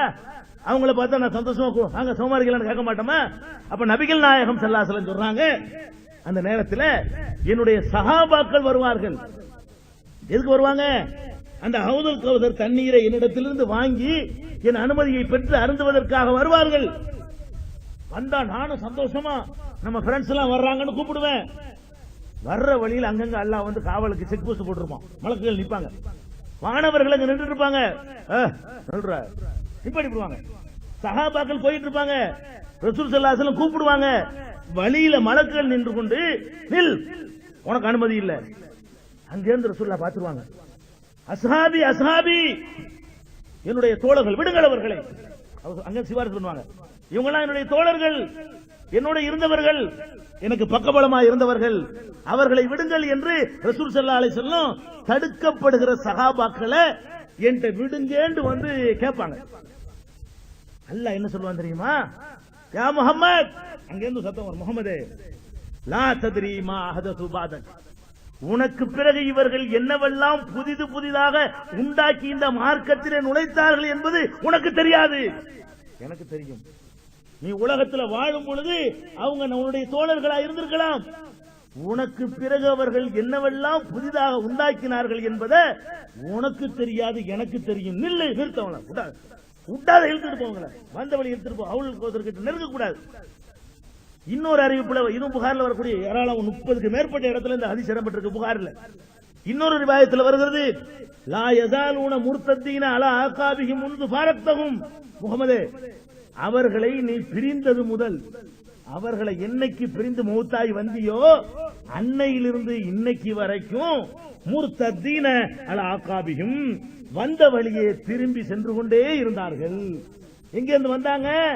சிறுக்குல இருந்து வந்தாங்க, தௌஹீதுக்கு வந்தாச்சு, வந்துட்டு அப்படி ரிவர்ஸ். எங்க இருந்து வந்தார்களோ அங்கே திரும்பி சென்று கொண்டே இருந்தார்கள். அதனாலதான் இந்த கதி எச்சரிக்கிறாங்க. இது என்ன விளங்குதா உங்களுக்கு? நபிகள் நாயகம் ஸல்லல்லாஹு அலைஹி வஸல்லம் முதல் எச்சரிக்கை, வெட்டிக்கிட்டு சாவாதே, முதல் எச்சரிக்கை. இரண்டாவது எச்சரிக்கை என்ன தெரியுமா? எனக்கு பிறகு மார்க்கத்தின் பெயரால் எதையாவது புதுசா உண்டாக்கிறாதே. என்னுடைய சஹாபாக்கள் உண்டாக்குனா கூட அது அதோ கதிதான். நீ உண்டாக்குறது மற்றவங்க உண்டாக்குறது கிடக்கட்டும், என்னுடைய சஹாபாக்கள் எனக்கு தெரிந்த தோழர்களா இருந்தாலும் சரி, அவர்கள் எதையாவது புதிதாக உண்டாக்கினார்களே ஆனால் என்ன விளைவு? ஹவுலுல் கௌசருக்கு நெருங்க முடியாது, இழுத்து செல்லுங்கள், முகம் குப்புற நரகத்தில் தள்ளப்படுவார்கள் என்றும் இருக்கிறது ஹதீஸ்ல. அப்ப இதுல என்ன விளங்குறது? நபிகள் நாயகம் ஸல்லல்லாஹு அலைஹி வஸல்லம் எச்சரிக்கிறாங்க, எனக்கு பிறகு தொழுவீங்க, நோன்பு வைப்பீங்க, நோன்புக்கு ரொம்ப பேணுதலா இருப்பீங்க, பேரிச்சம்பழம் வாங்கி கொடுப்பீங்க, நோன்பு கஞ்சி காய்ச்சி ஊத்துவீங்க, ஏழைக்கு அன்னதானம் வழங்குவீங்க, பெருநாளைக்கு சட்ட துணி எடுத்து கொடுப்பீங்க, ரத்த தானம் பண்ணுவீங்க, சட்ட எல்லாம் செய்வீங்க. அதோட சேர்த்து என்ன செய்வீங்க தெரியுமா? நான் சொல்லாததை மார்க்கம் உண்டாக்கிட்டு செய்வீங்க. அதனுடைய விளைவு மோசமா இருக்கும். இதுல கவனமா இருங்கன்னாங்க. இன்னைக்கு விவகாரமே அதானே. இன்னைக்கு தௌஹீதுக்கும் தௌஹீதுக்கு எதிரானவர்களுக்கு யுத்தமே அதானுங்க, சண்டையா அதானே. என்ன விவகாரம் நடக்கிறது? புதுசா எண்ணத்தையும் உண்டாக்கிட்டு சஹாபாக்கள் கூட இப்படி ஒரு காரியத்தை செய்தால் தப்பிக்க முடியாது. அவ்வளவு பயங்கரமான எச்சரிக்கையை சர்வசாதாரணமாக செய்து கொண்டிருக்கிற காட்சியை பார்க்கிறோம். நம்ம மார்க்கம் என்று செய்கிற காரியத்தில் 90% மார்க்கம் இல்லாதது. நீங்கள் என்றால் நான் தௌஹீதுல நம்பிக்கை கொண்டவர்களை சொல்லவில்லை. இது சரியில்லை என்று நினைக்கக்கூடிய மக்கள் இருக்கிறார்களே, அவர்கள் செய்து கொண்டிருக்கிற இஸ்லாத்தின் பெயரால் வாழ்ந்து கொண்டிருக்கிற அந்த மக்கள் செய்கிற காரியத்தில் 90% காரியங்களுக்கும் இஸ்லாத்துக்கு சம்பந்தம் இல்லை. இப்ப தொழுகைக்காக பாங்கு, இங்க ஸ்டார்டிங்ல கிட்ட உள்ள சம்பவத்திலிருந்து மேல போவோமே, தொழுகைக்காக பாங்கு சொல்ல வேண்டும் மார்க்கத்தில் இருக்கிறது. இந்த பாங்க எப்படி சொல்றீங்க? பாங்கு சொல்வதாக இருந்தால் நபிகள் நாயகம் ஸல்லல்லாஹு அலைஹி வஸல்லம் காலத்துல பாங்கு சொல்லப்பட்டுச்சு. அவங்கள்ட்ட 3 முஅzzீன்கள் இருந்தார்கள், பாங்கு சொல்லக்கூடியவர்கள். பிலால் ரலியல்லாஹு அன்ஹு அவர்கள் இருந்தார்கள், அப்துல்லாஹ் இப்னு உம்மு மக்தும் அவர்கள் இருந்தார்கள். அபு மஹ்தூரா என்ற ஒரு சஹாபிக்காக வேண்டி நபி ஸல்லல்லாஹு அலைஹி வஸல்லம் அவர்கள் எப்படி பாங்கு சொல்ல வேண்டும் என்பதை தம்முடைய திருவாயால் கற்றுக் கொடுத்தார்கள். அப்ப அபு மஹ்தூராவுக்கு பாங்க கற்றுக் கொடுத்திருக்கிறாங்க. அப்துல்லாஹ் இப்னு உம்மு மக்தும் அவர்களும் பிலால் ரலியல்லாஹு அன்ஹு அவர்களும் மஸ்ஜித் நபவியிலே பாங்கு சொல்பவர்களாக பணியாற்றினார்கள். எப்படி பாங்கு சொன்னார்கள்? பாங்க எப்படி கற்றுக் கொடுத்தார்கள்? அல்லாஹு அக்பர் அல்லாஹு அக்பர் என்று ஆரம்பித்து லா இலாஹ இல்லல்லாஹ் என்று முடிகிற விதமாக பாங்கை கற்றுக் கொடுத்தார்கள். இப்ப கொஞ்ச நேரத்துக்கு முன்னாடி பாங்க சொன்னார்கள். ஒரு குறிப்பிட்ட பள்ளியை குறிப்பிடுவதற்கு நான் சொல்லவில்லை, எல்லா பள்ளியிலும் இப்படி சொல்கிறார்கள், எல்லா ஊரிலும் சொல்கிறார்கள். இங்கேயும் அதன் அடிப்படையில் சொன்னாங்க. என்ன சொன்னாங்க? பாங்குக்கு முன்னாடி பிஸ்மில்லாஹிர் ரஹ்மானிர் ரஹீம் அல்ஹம்துலில்லாஹி ரப்பில் ஆலமீன் இன்னல்லாஹ வ மலாயிகத்துஹு யுஸல்லூன அலன் நபி, இப்படி ஏதோ சொல்லி முடித்து விட்டு அதுக்கப்புறம் பாங்கு சொன்னாங்க. இது நபிகள் நாயகம் ஸல்லல்லாஹு அலைஹி வஸல்லத்துக்கு பிந்தி உண்டாக்கப்பட்டதா, நபிகள் நாயகம் உண்டாக்குனதா? எதுக்கு அவங்கள அல்லாஹ் அனுப்புனா? எதுக்குன்னு உங்க இஷ்டத்துக்கு விளையாடுறதுக்கு அனுப்பிட்டானா? இதெல்லாம் சொல்லி தரதுக்கு அனுப்புனானா? அல்லது அவர் பாட்டுக்கு என்ன சொல்லிட்டு போற, நீ பாட்டுக்கு என்ன செஞ்சுட்டு போன அனுப்புனானா? அல்லாஹ் அவங்களை அனுப்பி 23 வருஷம் படாத பாடுபட்டு அடி வாங்கி உத வாங்கி ஆயிரக்கணக்கான உயிர்களை பலி கொடுத்து தியாகம் செய்து வீடு வாசலை இழந்து சொத்து சொத்தை இழந்து இவ்வளவு கஷ்டங்களுக்கு மத்தியில அவங்க சொல்லி தந்துட்டு போன அந்த மார்க்கத்தில் பாங்குக்கு முன்னாடி பிஸ்மில்லா சொல்வதும், பாங்குக்கு முன்னாடி ஸலவாத்து சொல்வதும், பாங்குக்கு முன்னாடி இன்னல்லாஹு மலாயிகத்துஹு என்று சொல்வதும் இருந்ததா? அப்ப என்ன எச்சரிக்கை? அந்த எச்சரிக்கை யா முஹம்மத் லா தத்ரி மா அதசு பாதக், உனக்கு பிறகு என்ன உருவாக்கினார்களோ அதை நீ அறிய மாட்டாய். என்ன உண்டியலுக்கு போகணுமா? போங்க போங்க போங்க, சீட்டு வருது, உண்டியல் வருதான், தாராளமா அள்ளி கொடுங்க. என்ன நடத்துறாங்க, நிறைய செலவாயிருக்கு, சேர் போட்டிருக்காங்க, போஸ்டர், மேடை, ஸ்டேஜ், மைக்கு, கேமரா, இது அநேகமா டிவியில கூட ஒளிபரப்பலாம், அதுக்கான செலவுகள் எல்லாம் பண்றாங்க. நாங்க காசு வாங்கிட்டு போக மாட்டோம், வழங்குதா? நாங்க பேசுறது காசு வாங்க மாட்டோம், பஸ் காசு வாங்கிக்கிறோம். சரி, நிறைய அள்ளி போடுங்க. அப்ப நபி ஸல்லல்லாஹு அலைஹி வஸல்லம் அவங்க சொல்றாங்க, லா தத்ரி மா அஹதசு பாதக என்று எனக்கு அல்லாஹ் சொல்லி விடுவான். என்ன சொல்லுவான்? உனக்கு பிறகு அவர்கள் என்னவெல்லாம் புதிதாக உருவாக்கினார்கள் என்பதை நீ அறிய மாட்டாய். அப்ப நான் என்ன சொல்றேன், இந்த பாங்கை அல்லாஹ்வுடைய பள்ளிவாசலில் அல்லாஹ்வை தொழுவதற்காக அழைக்கிற பாங்கை அல்லாஹ்வுடைய ரசூல் சொன்னபடி நாம் செய்கிறோமா, அல்லது பின்னால் வந்தவர்கள் உருவாக்கியதையும் சேர்த்து செய்கிறோமா? சேர்த்து செய்தால் எப்படி நீங்கள் ஹவுலுல் கௌசருக்கு போவீர்கள்? நபிகள் நாயகம் கூப்பிட்டால் கூட உங்களுக்கு போக முடியாது. அங்க வானவர்கள் பிடிச்சி சட்டையை பிடிச்சி இழுத்து கடாசி விட்டுவார்களே. அப்ப அந்த ஹவுலுல் கௌசர் தடாகத்தின் தண்ணீரை அருந்தி அந்த விசாரணையுடைய கடுமையை குறைக்க ஆசைப்படக்கூடியவர்கள் இது போன்ற செயல்களை செய்யலாமா? எங்களுக்கு என்ன இது சொல்ல தெரியாதுங்கிறத நாங்க எதிர்க்கிறோம். எங்களுக்கு பிஸ்மில்லாஹிர் ரஹ்மானிர் ரஹீம் சொல்ல தெரியாதா? இன்னல்லாஹு மலாயிகத்துஹு சேர்த்து ஓத எங்களுக்கு தெரியாதா? ஏன் எதிர்க்கிறோம்? மறுமை பாக்கியத்தை இழந்துடாதீங்கம்மா. எதுக்குமா நீங்க உங்களுடைய மறுமையை நாசமாக்குறீங்க? இதை சொல்வதற்காகத்தான் நாங்கள் அதை கண்டிக்கிறோம். அப்ப இதை இன்றைக்கு பார்த்துக் கொண்டிருக்கிறோம். பாங்களை இப்படியான ஒரு வேலைகள் செய்கிறார்கள். இன்னும் நீங்கள் பாருங்கள், வெள்ளிக்கிழமை நான் சொல்றேன், எவ்வளவு சாதாரண, எவ்வளவு கொஞ்சம் நெஞ்ச தப்பு செய்யல, மார்க்கத்தின் பெயரால் என்னவெல்லாம் உண்டாக்கி இருக்கிறோம் பாருங்க. வெள்ளிக்கிழமை இன்றைக்கு லோகருக்கு பாங்க சொல்றாங்க. லோகருக்கு எத்தனை பாங்க? லோகருக்கு ஒரு பாங்க, ரெண்டு பாங்க, ஒரு பாங்கு.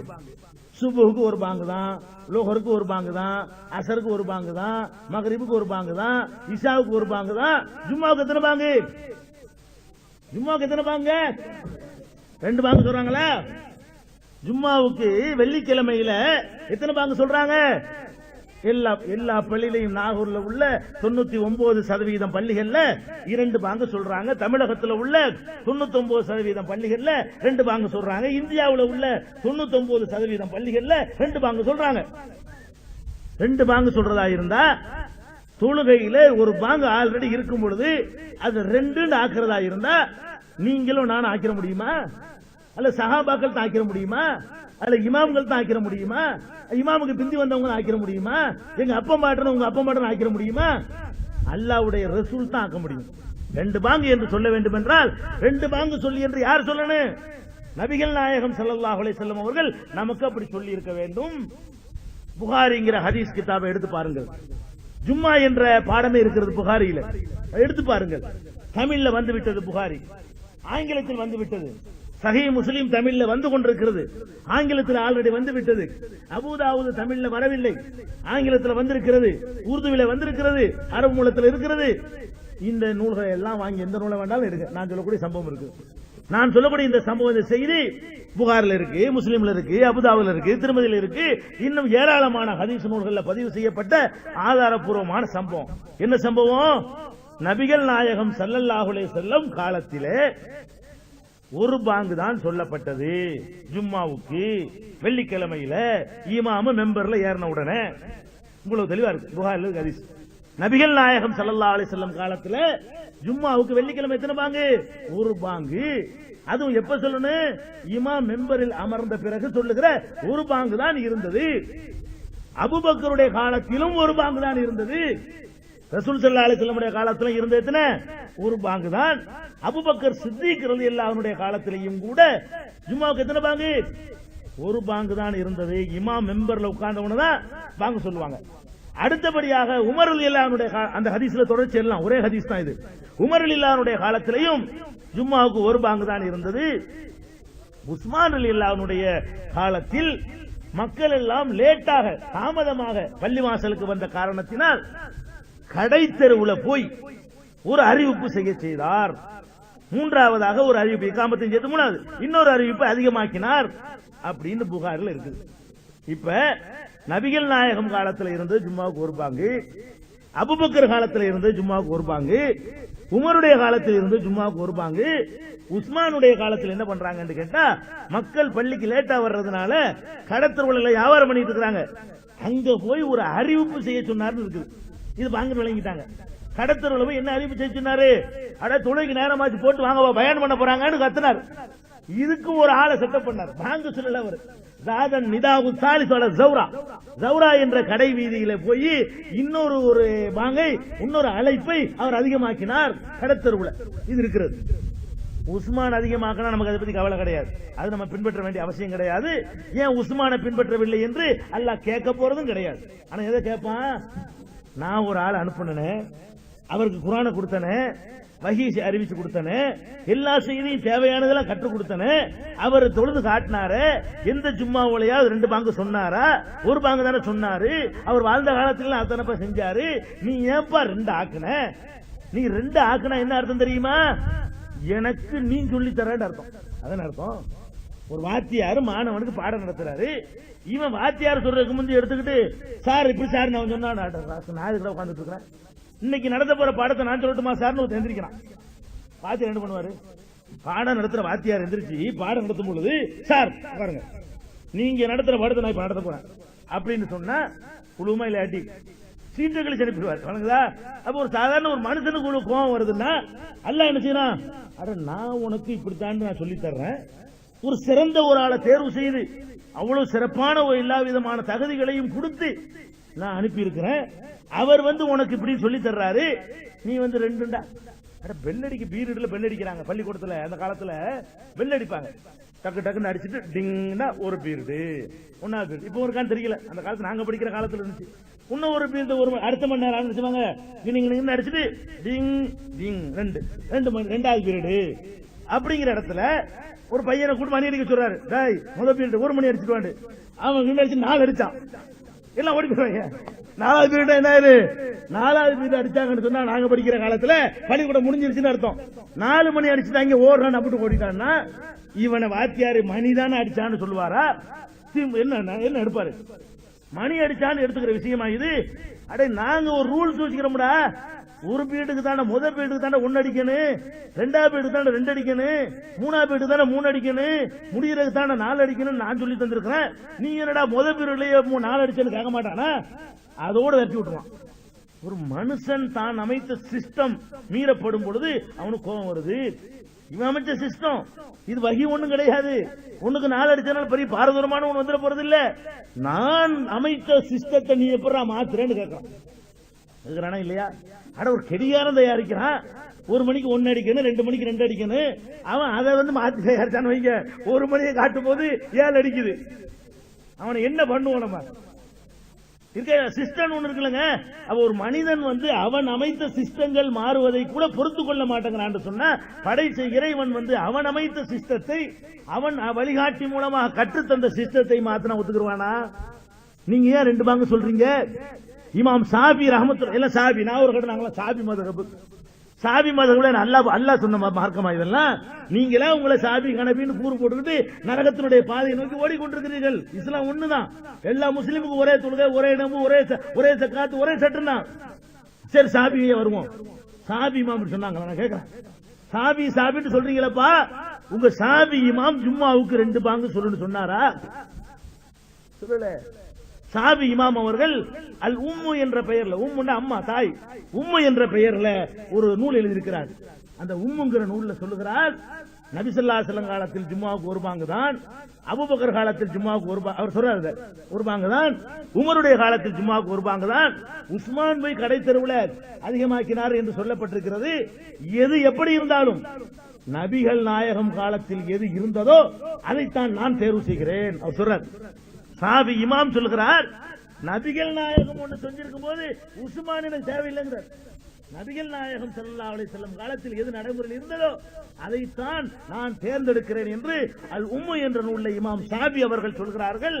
ஷாஃபி என்று தங்களை சொல்லிக் கொள்ளக்கூடியவர்களும் கூட 2 பாங்கு சொல்லுகிற காட்சியை பார்க்கிறோம். இது என்ன மார்க்கம்? ஏன் இப்படி சொல்றீங்க? அப்ப பெருமானார் ஸல்லல்லாஹு அலைஹி வஸல்லம் சொன்ன எச்சரிக்கை அதெல்லாம் தொழுகையிலேயே நாசமாகிட்டு இருக்கிறோம். தொழுகையுடைய வக்துல தாறுமாறா புரிஞ்சு வச்சிருக்கிறோம். நோன்பு திறக்கிறதுல நம்ம இஷ்டத்துக்கு நோன்பு திறக்கிறோம். புது புது தொழுகையில உண்டாக்கிட்டு இருக்கிறோம். இந்த நாகூர்ல வந்தா, அந்த காலத்துல நாங்களாம் நாகூருக்கு வர்ற காலத்துல 16 செய்யுது சரதைன்னு ஒண்ணு இருப்பான் புத்தகம், தர்கா வாசல்ல போட்டு 16 செய்யுது சரதைங்கிற ஒரு அளவும் இருக்காது, அதுக்கு பேரு 16 செய்யுது சரதை. என்னடா 16 செய்யுது சரதைன்னா, ஏதோ 16 செய்யுதுமார்கள் இருந்தாங்க அப்படி இப்படிலாம் சொல்லி அவங்க பேரால நோம்பிக்கு சொல்லுவாங்க. 16 செய்யுது பேர்ல என்ன செய்யணுமா? ஒவ்வொரு மாசமும் 16 நோம்புலையா, 16வது அன்னைக்கு நோம்பு வைக்கணும், இப்படி 16 மாசம் நோம்பு வைக்கணும், இப்படி வச்சீங்கன்னா நீங்க ஆகாயம் இருப்பீங்க, ஓகோன் இருப்பீங்க. எவனோ விட்டு அடிச்சு விட்டான். அது எவன் 16 செய்யுதுன்னா அவன் யாரு? அவன் என்ன அல்லாஹ்வுடைய தூதரா? அவனுக்கு ஏதாவது வகி வந்துச்சா? இப்படி ஒரு 16வது நோன்பு வைக்கணும்னு சொல்வதற்கு இவங்க யாரு என்று யாராவது கேட்டமா? நாங்கள் இந்த மாவட்டத்தில் பணியாற்றி கொண்டிருந்த காலங்களில் எல்லாம் இங்க சுத்தினாலுக்கு தான் நாங்க, எங்களுக்கு உள்ள எல்லாமே தெரியும், இங்க உள்ள அவ்வளவு பழக்கமும் தெரியும். அப்ப இந்த 16 செய்யுதுங்கிற பேர்ல நோன்பு வைப்பாங்க. ஒவ்வொரு மாசம் பிற 16ல சங்கரமத்தில் வைப்பாங்க, பொறையாறுல வைப்பாங்க, திருக்கலாச்சில வைப்பாங்க, ஆயப்பாடில் வைப்பாங்க, நாகூர்ல வைப்பீங்க, காரைக்காலில் வைப்பீங்க, எல்லா ஊர்லயும் வச்சுங்க. அப்ப நம்ம கேட்கிறோம், ஏன்பா நோன்பு ஒரு குறிப்பிட்ட நாள்ல வைக்கணும்னு சொன்னா அதை யாரு சொல்லி தரணும்? அல்லாஹ்வுல சொல்லணும், இல்லைன்னா அல்லாஹ்வுடைய ரசூல்ல சொல்லணும். ரமலான் நோன்பு மார்க்கத்தில் இருக்கிறது, அது அல்லாஹ் சொல்லிட்டான். அதே மாதிரி முஹர்ரம் மாசம் 9, 10 நோன்பு இருக்கு, ரசூல் ஸல்லல்லாஹு அலைஹி வஸல்லம் சொல்லிட்டாங்க. துல்ஹஜ் மாசம் 9வது நாள் ஹஜ்ஜுக்கு போவாதவங்க ஊர்ல இருக்கிறவங்க நோன்பு வைக்கணும் ரசூலுல்லாஹ் சொல்லிவிட்டாங்க. அதுக்கு ஹதீஸ்ல ஆதாரம் இருக்கிறது. ஒவ்வொரு மாசமும் 13, 14, 15, 16க்கு இல்லானா 13, 14, 15 ஐயாமுல் பீல் என்ற வெண்மையான நாட்கள், சந்திரன் முழு பிரகாசமாக இருக்கிற நாட்கள் நோன்பு வைக்கிறத ரசூல் ஸல்லல்லாஹு அலைஹி வஸல்லம் கற்று தந்திருக்கிறாங்க. திங்கள் வியாழன் வாரத்தில் 2 நோன்பு வைக்க விரும்பினீர்களே, ஆனால் திங்களும் வியாழன் நோன்பு வைங்கன்னு சொன்னாங்க. வெள்ளிக்கிழமை வைக்க கூடாது. திங்களும் வியாழக்கிழமை என்ன செய்யுங்க, நோன்பு வைங்கன்னு ரசூல் ஸல்லல்லாஹு அலைஹி வஸல்லம் கற்று தந்தாங்க. கற்று தந்த நோன்பு இதெல்லாம் இருக்கிறது. அது என்ன 16 செய்து நோன்பு, அது என்ன மேராஜ் நோன்பு, அது என்ன பராத்து நோன்பு, இதெல்லாம் யாரு உண்டாக்குனதுங்கிற காட்டுங்க குர்ஆன்ல இருந்து. நபி ஸல்லல்லாஹு அலைஹி வஸல்லம் சொன்னாங்க, எடுத்து காட்டுங்க. அந்த எச்சரிக்கை நிறைவேறுதுங்க. கொஞ்சம் கூட கூச்சம் இல்லாம அல்லாஹ்வுடைய பள்ளியில உட்கார்ந்து அறிவிக்கிறாங்க, 16 செய்து நோன்பு வை, அது மாதிரி பராத்து நோன்பு வை, மேராஜுக்கு நோன்பு வை. இவர்களா புதுசு புதுசா நோன்பு உண்டாக்கி, அப்ப அல்லாஹ்வும் அல்லாஹ்வுடைய ரசூலும் சொல்லி தந்ததை விட தாண்டி நாம சில விஷயங்களை உற்பத்தி செய்து கொண்டிருக்கிறோம். இப்படி தொழுகையில நோன்புல புதுசு புதுசு தொழுகை 100 குல்ஹுல்லா ஓதணுமா, பராத் இரவு 100 குல்ஹுல்லா ஓதி 100 ரக்காத் தொழுதீங்கன்னா அதுக்கு இன்னது கிடைக்கும் அது கிடைக்கும் நம்ம எழுதி வச்சுக்கிறாங்க. இப்படி ஒரு தொழுகையில 100 குல்ஹுல்லா ஓதி 100 ரக்காத் ஓத தொழுகையெல்லாம் மார்க்கத்தில் கிடையவே கிடையாது. வழங்குதா? அப்படியான ஒரு தொழுகை அல்லாஹ்வுடைய ரசூல் நம்ம கட்டுத்தரவே இல்லை. இப்படி எல்லாம் புதுசு புதுசா தொழுகை. அப்ப நீங்க என்ன கவனிக்கணும் தெரியுமா? மார்க்கத்தின் பெயரால், வணக்கத்தின் பெயரால் ரசூல் ஸல்லல்லாஹு அலைஹி வஸல்லம் காட்டி தந்திருக்கிற ஒரு யூனிஃபார்மில் எதையும் அதிகப்படுத்திடாதீங்க. அதிகப்படுத்தினால் அதுக்கு பேர் அதிக பிரசங்கித்தனம். கேட்டா என்ன செய்வாங்க, நாங்க ஸலவாத் தானே ஓதுறோம். கேட்டா பாங்குக்கு முந்தி ஏன் அப்படி செய்றீங்க, பாங்குக்கு பாட்டா படிச்சோம், ஸலவாத் தானே ஓதுறோம். பதில் வருதுங்க. பாங்குக்கு முன்னாடி அல்லாஹும்ம ஸல்லி அலா முஹம்மதின் வ அலா ஆலி முஹம்மது ஸலவாத் தானே ஓதுறோம். ரசூலுல்லாஹ் கூட ஸலவாத் சொல்ற தப்பா? ஸலவாத் சொல்ற யார் தப்புன்னு சொன்னா, ஒரு யூனிஃபார்ம் அமைக்கப்பட்டிருக்கும் பொழுது அதை மாத்திர தப்புங்கிறோம். சரி, ஸலவாத் சொல்ற தப்பு இல்ல, இல்ல ஸலவாத் சொல்ற தப்பு இல்ல, குர்ஆன் ஒரு தப்பா, அதுவும் தப்பு இல்ல. நான் போய் பாங்க சொல்ல போறேன், அல்லாஹ் அக்பர் அங்க நின்று பாங்க சொல்லாம யாசீன் வல் குர்ஆனில் ஹகீம், நான் பாங்க சொல்றதுக்கு முந்தி இன்னக லமினல் முர்சலீன் அலா சிராத்தில் முஸ்தகம் ஓதிக்கிட்டே இருக்கிறேன். என்ன இடிப்பா ஓதிட்டு பாங்க சொல்லுவேன், குர்ஆன் ஒரு தப்பா? ஒத்துக்குருவியா? நான் பாங்க சொல்றதுக்கு முன்னாடி போய் மைக்கில் நின்றுக்கிட்டு யாசின் ஒரு குர்ஆன் இலக்கியம் யாசின் அப்புறம் ஓதிட்டு அதுக்கப்புறம் பாங்க சொன்னா என்ன சொல்லுவீங்க? ஏன்டா யாசின் ஓன்னு கேட்பீங்க. நான் திருப்பி கேட்கிறேன், யாசின் ஓன தப்பா? யாசின் ஓத தப்புன்னு யாரும் சொல்லல, அந்த இடத்துல ஒரு தப்பு தான். அல்லாஹ்வுடைய ரசூல் ஒன்றை கற்று தந்திருக்கும் பொழுது அதுல போய் ஆடு பண்றது, அதை மாத்துறது என்பது தப்பு தான். அதுல எந்த டவுட்டும் கிடையாது. இப்ப தக்பீர் கட்டி அல்லாஹ் தக்பீர் கட்டிட்டு அல்லாஹும்ம ஸல்லி அலா முஹம்மதின் வ அலா ஆலி முஹம்மதின் கமா ஸல்லைத அலா இப்ராஹிம் தப்பு தானே? ஸலவாத் நல்லது தாங்க, எங்க ஓதுணுமோ அங்க ஓதுங்க. அது ருக்குல நின்னுகிட்டு குர்ஆன் ஓதலாமா? ருக்குல போய் ருக்குல ஆகுதுன்னா என்ன தொழுகை பாத்திலா இருமே. ருக்குல என்ன ஓத சொன்னாங்களோ அதை ஓது. சுப்ஹான ரப்பியல் அலீமை விட குர்ஆன் ஓதுறது சிறந்ததுதான். அந்த குர்ஆனை ருக்குல ஓதினால் அது தொழுகை இல்ல. அதன் அர்த்தம் குர்ஆன் நல்லதுதாங்க. குர்ஆன் நல்லதுங்கிறதுக்காக ருக்குல ஓதிடுவீங்களா, சஜ்தால ஓதிடுவீங்களா? அப்ப என்ன அளவுகோல் இதுல வைக்கணும்? அல்லாஹ் சொல்லி இருக்கிறானா, அல்லாஹ்வுடைய ரசூல் சொல்லி இருக்கிறாங்களா, கட்டு தந்தாங்களா, சொன்னாங்களா, செய். ருக்குல ஓதுனா ஓது, சஜ்தால ஓதுனா ஓது, அத்தையாத்துல உட்கார்ந்து குர்ஆன் ஓதுனா ஓது. அது ஆர்டர் அங்க இருந்துல போய் வரணும். ஆர்டர் வந்து வஹீல வரணும், உங்க கற்பனையில வரக்கூடாது, நீங்களா இட்டு கட்டி சொல்லக்கூடாது. அப்ப அந்த மாதிரியான செய்து. இன்னொன்னு ஸலவாத்துன்னு இன்னொரு ஸலவாத், நம்ம ஊரு உங்க ஊர் ஸலவாத் ஸ்பெஷல் ஸலவாத் இருக்கு, ஸலவாத் நாரியா. ஸலவாத்துக்கு பெரிய நன்மை இருக்குது. நபி ஸல்லல்லாஹு அலைஹி வஸல்லம் சொல்றதை விட அல்லாஹ்வே குர்ஆன்ல சொல்றான், இன்னல்லாஹு மலாயிகத்துஹு யுஸல்லூன அலன் நபி. அல்லாஹ்வும் மாணவர்கள் நபிக்காக வேண்டி அருள் புரிகிறார். அல்லாஹ் அருள் புரிகிறான், மலக்குமார்கள் துஆ செய்கிறார்கள். யா அய்யுஹல்லதீன ஆமனூ ஸல்லு அலைஹி வ ஸல்லிமூ தஸ்லீமா. அவருக்கு சலாம் சொல்லுங்கன்னு அல்லாஹ் சொல்லிட்டான். ஸலவாத் சொல்லணும், நபி ஸல்லல்லாஹு அலைஹி வஸல்லத்துக்காக வேண்டி நம்ம ஸலவாத் துஆ செய்யணும். ரசூல் ஸல்லல்லாஹு அலைஹி வஸல்லம் சொன்னாங்க, மன் ஸல்லா அலைஹி ஸலாத்தன் வாஹிதத்தன் ஸல்லல்லாஹு அலைஹி பிஹா அஷ்ரா. யார் ஒருவன் என் மீது ஒரு தடவை ஸலவாத் சொல்கிறானோ அவனுக்கு 10 முறை அல்லாஹ் அருள் புரிகிறான் என்று ரசூல் ஸல்லல்லாஹு அலைஹி வஸல்லம் சொன்னாங்க. ஸலவாத் சொல்லணும். ஸலவாத் சொல்லுங்க உடனே நமக்கெல்லாம் அரபு தாய்மொழி கிடையாது. சஹாபாக்களுக்கு தாய்மொழி அரபி, அவங்களுக்கு அரபில எல்லாம் சொல்ல தெரியும். ஒரு ஸலவாத் அவங்கள உண்டாக்கிற முடியும். ஆனா சஹாபாக்கள் என்ன செஞ்சாங்க தெரியுமா? ரசூலுல்லாஹ் போய் கேட்கறாங்க. என்ன கேட்கறாங்க? கைபனு ஸல்லி அலைஹி யா ரசூலல்லாஹ், அல்லாஹ்வுடைய தூதரே ஸலவாத் சொல்லுங்கங்கறானே. அப்படின்னா என்ன? நல்லா கவனிக்கணும். விளக்கம் எங்க கேட்கறாங்க? ரசூல் ஸல்லல்லாஹு அலைஹி வஸல்லம் போய் நம்மளா ஒரு ஸலவாத்தை உண்டாக்கிறது நமக்கு முடியாது, நமக்கு அரபி தெரியாது. சஹாபாக்களுக்கு தாய்மொழி அரபி, அவங்களுக்கு தெரியும், உண்டாக்கி இருக்கலாம், உண்டாக்கல. ரசூலுல்லாஹ் போய் கேட்கறாங்க, கைபனு ஸல்லி அலைஹி யா ரசூலல்லாஹ், அல்லாஹ்வுடைய தூதரே ஸலவாத் சொல்லுங்கன்னு அல்லாஹ் சொல்றானே எப்படி? ரசூலுல்லாஹ் கற்றுக் கொடுக்குறாங்க. அல்லாஹும்ம ஸல்லி அலா முஹம்மதின் வ அலா ஆலி முஹம்மதின் கமா ஸல்லைத அலா இப்ராஹீம வ அலா ஆலி இப்ராஹீம இன்னக ஹமீதுன் மஜீத். இதான் ஸலவாத். அல்லாஹும்ம பாரிக் அலா முஹம்மதின் வ அலா ஆலி முஹம்மதின் கமா பாரக்த அலா இப்ராஹீம வ அலா ஆலி இப்ராஹீம இன்னக ஹமீதுன் மஜீத். இது ஸலவாத். தொழுகையில ரசூலுல்லாஹ் வைக்க சொல்லிருக்காங்க, வச்சிருக்கிறோம். இது ஸலவாத் வைக்க கற்று தந்துட்டாங்க. இவன் என்ன பண்றான்? ரசூலுல்லாஹ்வுடைய வாயால் கற்று தந்த ஸலவாத்தை ஓதாம அல்லாஹும்ம ஸல்லி ஸலாத்தன் காமிலத்தன் சல்லிம் ஸலாமன் தாமன் அலா சய்யிதினா முஹம்மதின் அல்லதி தன்ஹல் பிஹில் உகது வ தன்ஃபருஜு பிஹில் குரப் வ துக்லா பிஹில் ஹவாயிஜு வ துனாலு பிஹில் ரகாயிபு. இதெல்லாம் தௌபா செய்யணும் சொன்னதுக்கு அவன் எவ்வளவு தப்பான அர்த்தம்லாம் இருக்கு. இப்படி ஒரு ஸலவாத்தை கற்பனை பண்ணி கொண்டு ஸலவாத்து நாரியான்னு ஓதுகிறார்கள். எதுக்கு ஓதுறாங்க தெரியுமா? பணக்காரனா போகலாம். அதுல ஒரு நோக்கம் வந்து மறுமைக்காக ஓதல. ஸலவாத்து ஓதுறது என்பது, இபாதத்து என்பது, தீனுடைய வணக்கங்கள் என்பதெல்லாம் இந்த உலக லாபத்துக்கு செய்யக்கூடாது. உலக லாபம் கிடைக்காது. சொல்லுதா பணக்காரனா முடியுமா? அப்படின்னா சகாபாக்கள் பெரிய பணக்காரங்க வாழ்ந்துட்டு போயிருக்கணும். நோன்பு வச்சா பணக்காரல போக முடியுமா? ஒரு பேரிச்சம்பழத்தை ஒரு நாளைக்கு சாப்பிட்டு இருந்தாங்க சகாபாக்கள். உங்களோட நிறைய நோன்பு வச்சாங்க. அதனால வணக்க வழிபாடுகள் செய்வதற்கு பரிசு அங்கே. இங்க எந்த வணக்கம் செஞ்சாலும் சரி, அதனால எல்லாம் பணக்காரன் ஆக முடியாது. இங்க செய்யற எந்த வணக்கத்தினாலையும் பணத்துக்கு செய்யவும் கூடாது. மறுமையில் நம்ம வெற்றி பெறணுங்க தான் செய்யணும். இவங்க என்ன பண்ணிட்டாங்க? இப்படி சொன்னா ஓத மாட்டாங்க, நம்ம வேற ரூட்ல போனாதான் சரியா வரும்னு சொல்லி பணக்காரனா போகலாம். என்ன வேணும்? ஸலவாத்து நிறைய ஓதணும். எத்தனை ஓதணும் தெரியுமா? 5 ஓதுன்னு சொன்னா நம்மளா ஓதிட்டு போயிருவோம். 10 ஓதுன்னு நம்மளா ஓதிட்டு போயிருவோம். கொஞ்சம் கஷ்டப்பட்டு எழுதி வச்சா ஓதிடுவோம். இவன் என்ன பண்ணான்னா, ஒரு ஆளு 2 ஆளுக்கெல்லாம் ஓத முடியாது. அவ்வளவு பெரிய நம்பரை சொன்னான். 4444 ஓது முடியுமா மனுஷனுக்கு? 4000 அல்லாஹும்ம ஸல்லி ஸலாத்துன்னு ஆரம்பிச்சு 5 நிமிஷம் ஆகக்கூடிய ஒரு ஸலவாத்தை 4444 தடவை ஓதுனா எப்படி ஓதுறது? மொத்த லைஃபையே செலவழிச்சா கூட முடியாது. ஒரு மனுஷன் அதுக்கே அவ்வளவு நாள் ஆகும். 1 மாசம் 2 மாசம் முடிஞ்சிடும். அவ பார்த்தாங்க, இவ்வளவு முடியாத ஜப்து முடியாத கவலை நாங்க இருக்கிறோம்ல, அதுக்கு தான் உண்டாக்குனது. 4444 உனக்கு முடியாதா? எங்கெல்ல ஒரு 25 பேரை கூட்டிட்டு போப்பா, நாங்க ஷேர் பண்ணிட்டு ஓதுவோம். நாங்களும் ஓதுனாளுக்கு தானே. நாங்க ஓதாத ஸலவாத்து நாரியாவா? நாங்க பண்ணாத பித்தலாட்டமா? பண்ணணும், எல்லாம் பண்ணணும். என்ன செய்வோம்? ஸலவாத்து நாரியாண்டவனு ஏற்கனவே 4444 கொண்டக்கடல அல்லது 4444 மொச்சக்கொட்டை முடியாது. ஒரு மனுஷன் அதுக்கே அவ்வளவு நாள் ஆகும். 1 மாசம் 2 மாசம் முடிஞ்சிடும். அவ பார்த்தாங்க, இவ்வளவு முடியாத ஜப்து முடியாத கவலை நாங்க இருக்கிறோம்ல, அதுக்கு தான் உண்டாக்குனது. 4444 உனக்கு முடியாதா? எங்கெல்ல ஒரு 25 பேரை கூட்டிட்டு போப்பா, நாங்க ஷேர் பண்ணிட்டு ஓதுவோம். நாங்களும் ஓதுனாளுக்கு தானே. நாங்க ஓதாத ஸலவாத்து நாரியாவா? நாங்க பண்ணாத பித்தலாட்டமா? பண்ணணும், எல்லாம் பண்ணணும். என்ன செய்வோம்?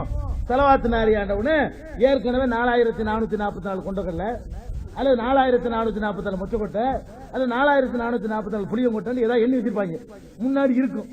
அதை ஒவ்வொரு ஸலவாத்தை ஓதி எடுத்து போடணும். ஒவ்வொரு ஸலவாத்தை ஓதி என்ன செய்யணும்? எடுத்து போடணும்.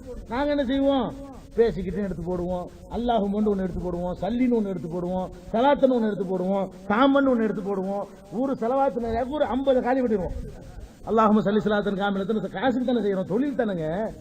தொழில் அவன் காசு தரவன் கவனிச்சா ஒழுங்கா பண்ணிட்டு இருப்போம். கவனிக்காட்டி என்ன செய்வோம்? 2 செங்கல் எடுத்து 4 செங்கல் அடுக்கணும்னு சொல்லுவாங்க. அந்த கதை தானே, அதே வேலைதான். இது ஒரு வியாபாரம், பிசினஸ். நேர்மையற்ற ஒரு வியாபாரம். ஸலவாத்து நாரியா நேர்மையான வியாபாரம் கூட இல்ல.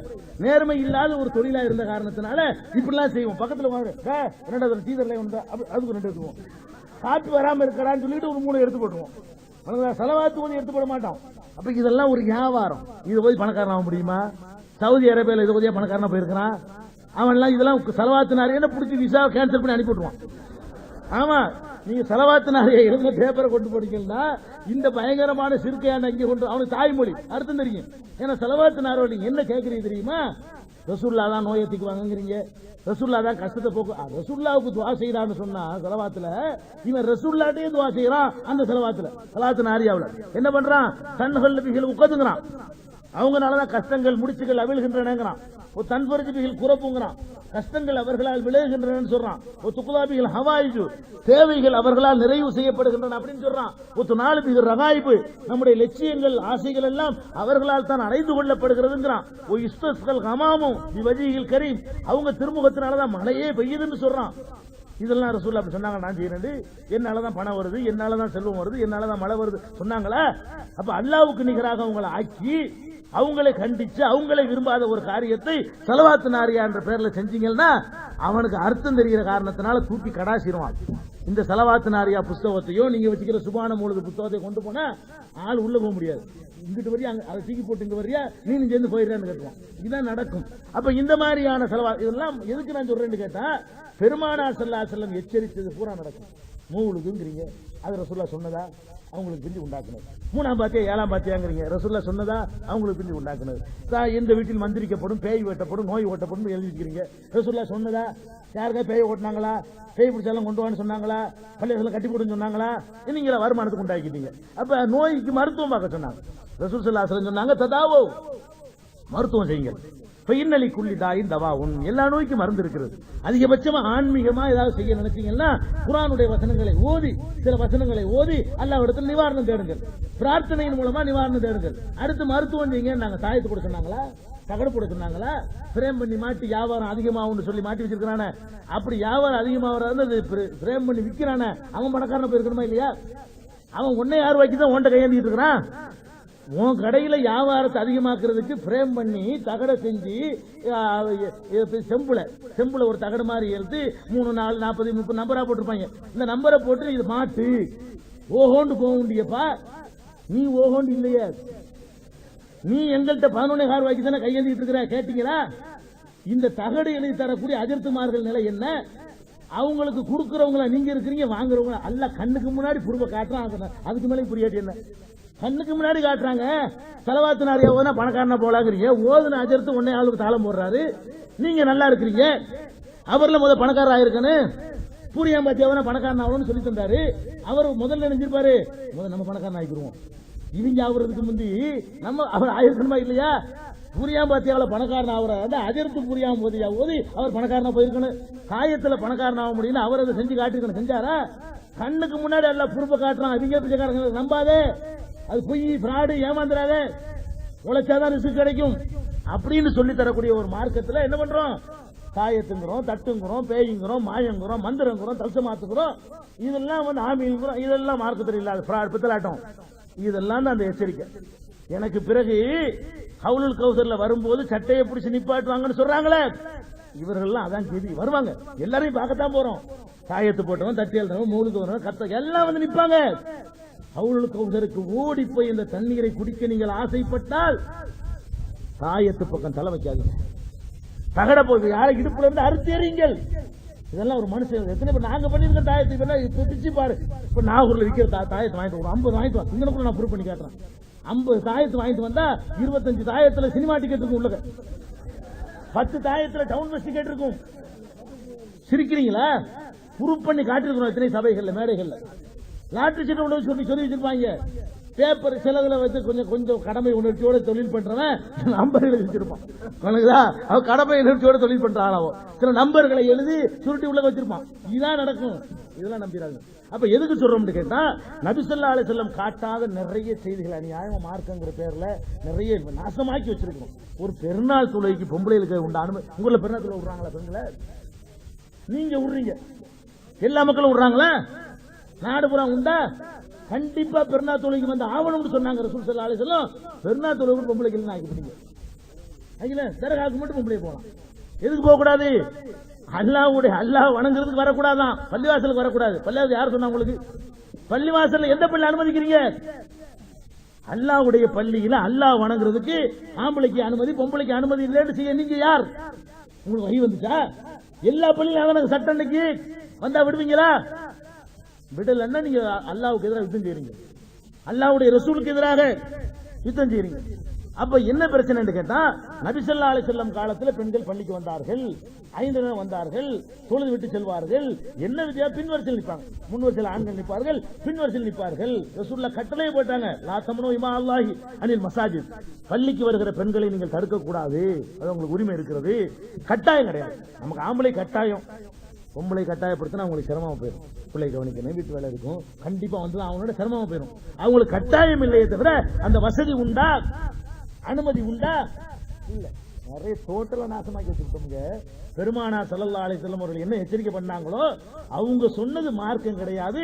அஜத்து சொன்னா மார்க்கம், நான் சொன்னா மார்க்கம், நீங்க சொன்னா மார்க்கம், ஊர் வழக்கமெல்லாம் மார்க்கம், இப்படி எல்லாமே நம்மளா இஷ்டத்துக்கு உண்டாக்கி அது மாதிரி செஞ்சுக்கிட்டு இருக்கிறோம். இது பெருமானா ஸல்லல்லாஹு அலைஹி வஸல்லம் அவர்களுடைய அடுத்த எச்சரிக்கை. இது ஒரு விஷயம். அடுத்தது இன்னொன்னு சொன்னாங்க பெருமானா ஸல்லல்லாஹு அலைஹி வஸல்லம். ரெண்டு எச்சரிக்கையாச்சு. ஒன்னு பிதஅத்துகள், ஈயாக்கும் முஹதசாத்தில், கடும் எச்சரிக்கை சொல்றாங்க. ஈயாக்கும் முஹதசாத்தில் உமூர், புதிதாக உருவாக்கப்பட்ட எல்லா காரியங்களையும் எச்சரிக்கிறேன். இது மைக்கின் அர்த்தம் செய்யக்கூடாது. இபாதத் தீன் எதை சொல்லித்தர ரசூல் ஸல்லல்லாஹு அலைஹி வஸல்லம் வந்தாங்களோ அந்த விஷயத்துல தொழுவணுமா? கண்டுபிடிச்சலாம் தொழுவ இயலாது. அவங்க எப்படி தொழுதாங்கன்னு தேடி பார்க்கணும். அதன்படிதான் தொழுவணும். ஆராய்ச்சி பண்ணி நீங்க கண்ணை மூடிட்டு சிந்திச்சு பாக்குறேன் வருமா, சிந்தனையில வருமா, இது எப்படின்னு கண்டுபிடிக்க முடியாது. அப்ப தொழுகிறது, நோன்பு வைக்கிறது, திக்ர் செய்யறது, மறுமைக்கு நன்மைக்காக செய்யற எந்த காரியமா இருந்தாலும் சரி, அவங்க சொன்னாங்களா, அல்லாஹ் சொல்லி கொடுத்து அல்லாஹ்வுடைய ரசூல் மூலமா சொன்னாங்களான்னு பாருங்க. அப்படி இல்லைன்னா ரசூலுல்லாஹ் எச்சரிக்கிறாங்க, ஈயாக்கும் முஹதசாத்தில் உமூர், புதிதாக உருவாக்கப்பட்ட எல்லா காரியங்களையும் எச்சரிக்கிறேன். குல்ல முஹதசத்தின் பிதா, புதிதாக உருவாக்கப்பட்ட எல்லா காரியங்களுமே அனாச்சாரம். குல்ல பிதாத்தின் லலாலா, ஒவ்வொரு அனாச்சாரமும் வழிகேடு.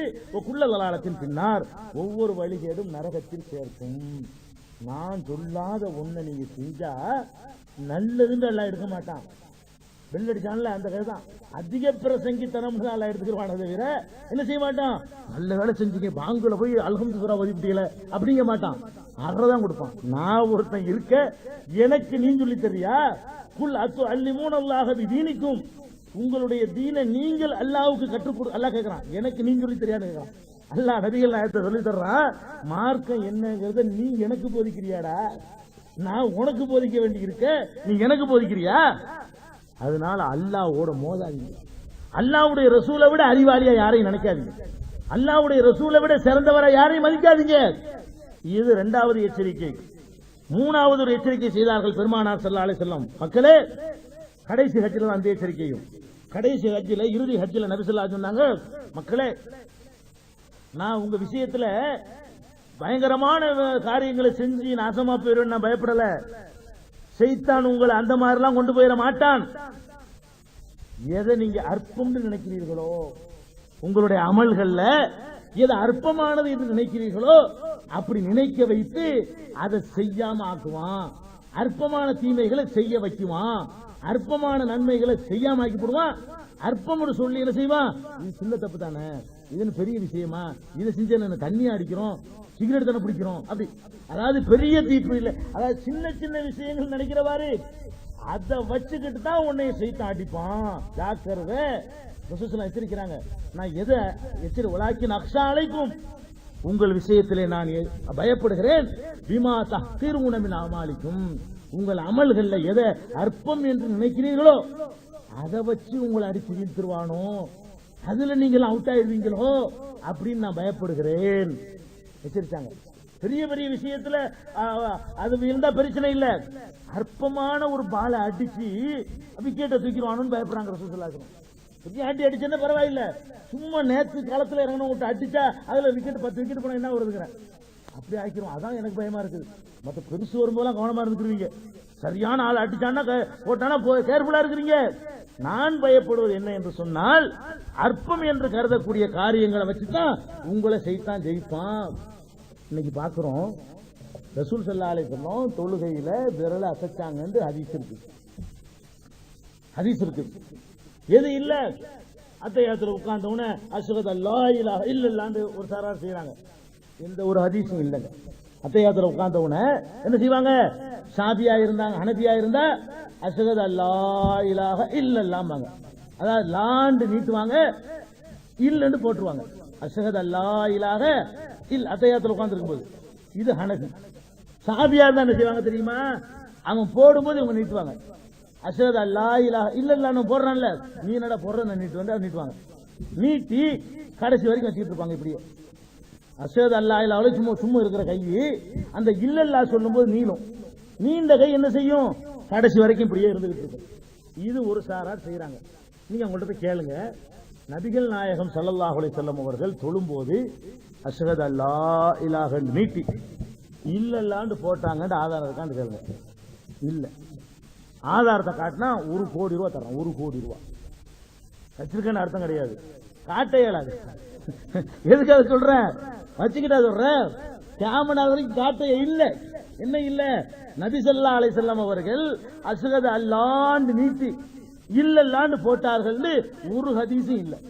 நான் கேட்கிறேன், அல்லாஹ்வுடைய ரசூல் அப்படி செய்யலைன்னா எதை வச்சுப்பா நீங்க செய்றீங்க? அல்லாஹ்வுடைய ரசூல் செய்யல, நல்லா தெரியுது, செஞ்சதுக்கு உங்களுக்கு ஆதாரம் காட்ட இல்ல. அப்ப நீங்க எப்படி இதை எப்படி முடிவெடுத்தீங்க? ஹனபியாக்கள் என்ன பண்ணுவாங்க,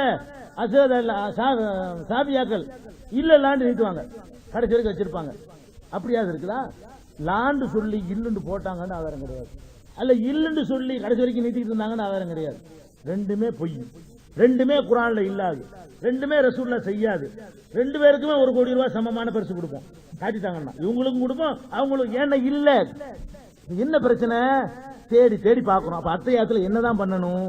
இதுக்கும் ஆதாரம் இல்ல, அதுக்கும் ஆதாரம் இல்ல, என்னதான் செஞ்சாங்க ரசூலுல்லா? அழகான ஹதீஸ் இருக்கு. வாயில் இப்னு ஹுஜ்ருங்கிற ஒரு சஹாபி ஹல்ரமௌத்துங்கிற ஊர்ல இருந்து வந்து, அவர் ஹல்ரமௌத்துங்கிற ஊரை சேர்ந்தவர், அதனால ஹல்ரமின்னு சொல்லுவாங்க. அந்த ஊர்ல இருந்து எதுக்கு வந்தாரு தெரியுமா? இஸ்லாத்தை ஏத்துக்கிறதுக்கு மட்டும் வரல, வந்து ரசூல் ஸல்லல்லாஹு அலைஹி வஸல்லம் எப்படி தொழுகிறாங்கன்னு உன்னிப்பா கவனித்து தன்னுடைய சமுதாயத்திற்கு போய் சொல்லிக் கொடுக்கறதுக்காக வந்தவர். அவர் 10ஓட 11 ஒரு நாள் கலிமா சொல்லிட்டு போறதுக்கு வந்தவர் இல்ல.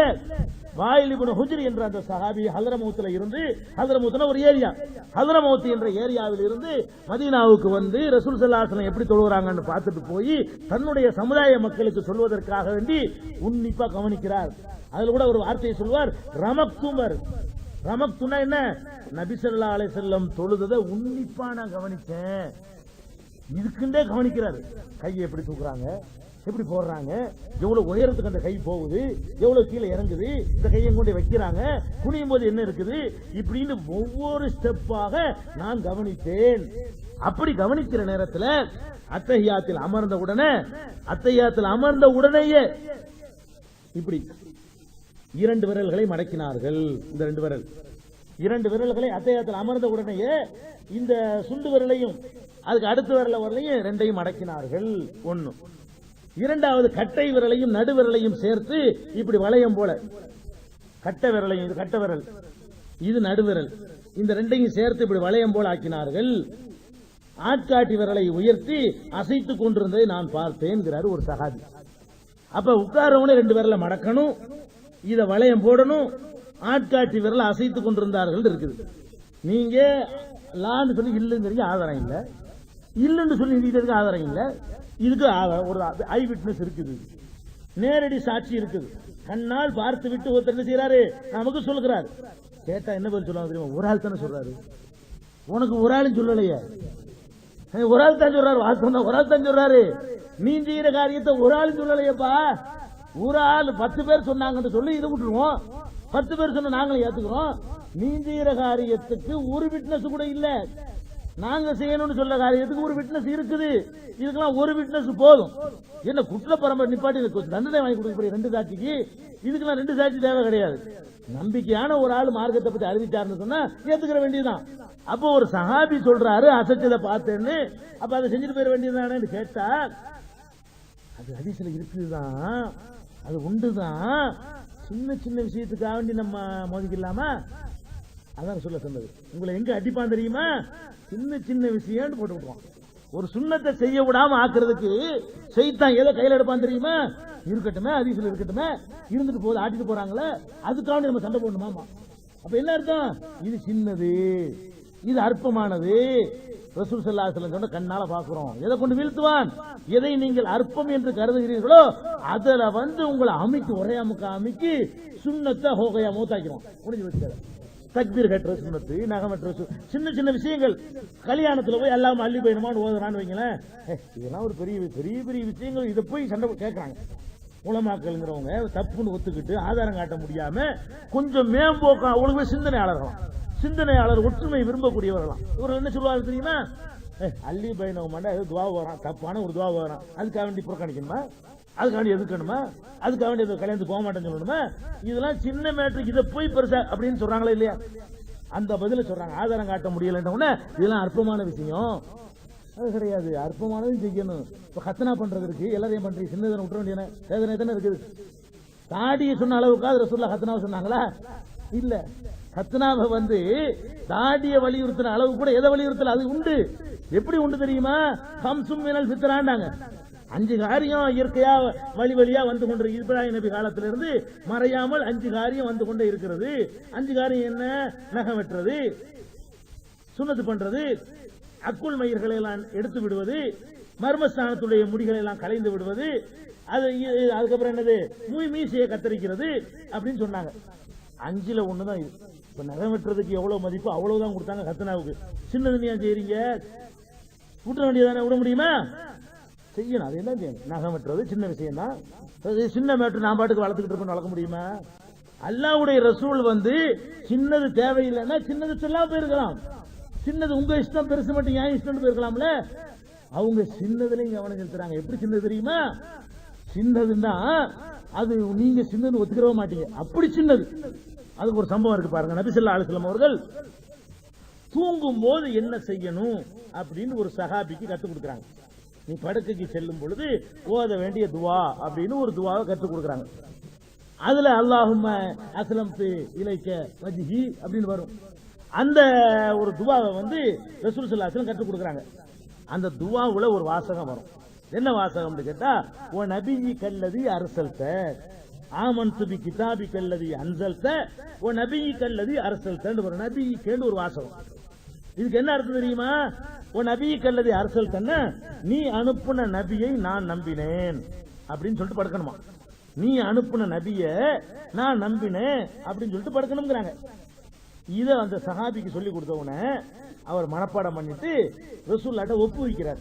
மனப்பாடம் பண்ணி ஒப்புவிக்கும்ல, கரெக்டா பண்ணிருக்கா பாருங்க அப்படின்னு பாடத்தை ஒப்புவிக்கிறார். ஒப்புவிக்கும் என்ன செய்யறாருன்னு கேட்டா, உன் நபி கல்லதி அரசல்தன்னு சொல்றதுக்கு பதிலா ரசூலி கல்லதி அரசல்தங்கிறார். இதுக்கு என்ன அர்த்தம்? நீ அனுப்புன ரசூலை நம்புனேன்னு அர்த்தம். உன் நபி கல்லதி அரசல்தன்னா நீ அனுப்புன நபியை நம்புனேன்னு அர்த்தம்.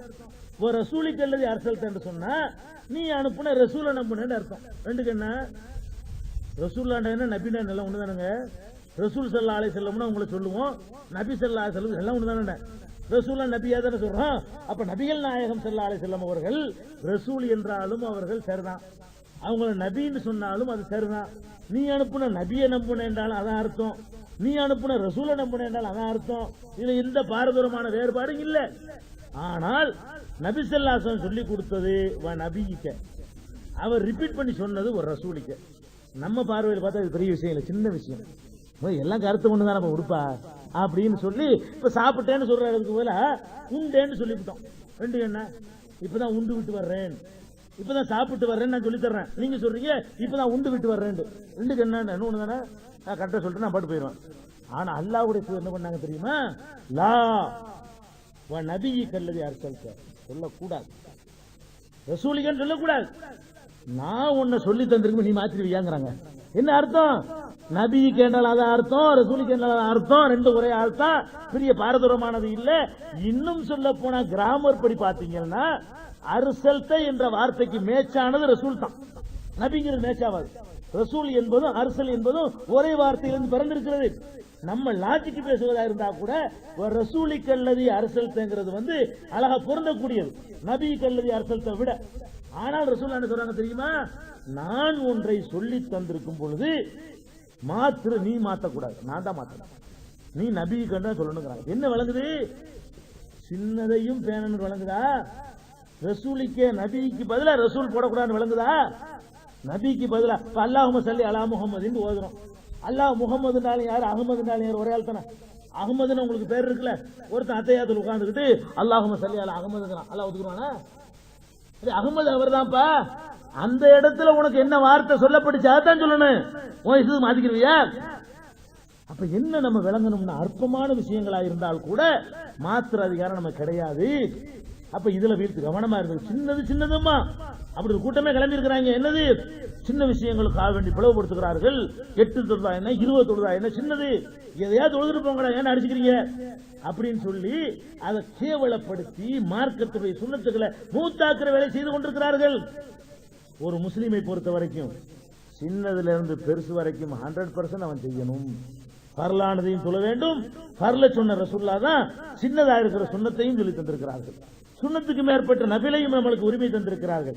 அப்ப எல்லாத்தையும் சேர்த்து செய்யறதுக்கு பேர் தான் மார்க்கம்ங்கிறத விளங்கிக்கணும். இது ஒரு முக்கியமான ஒரு மேட்ரு. அடுத்து எதுல வீழ்த்துவான் தெரியுமா?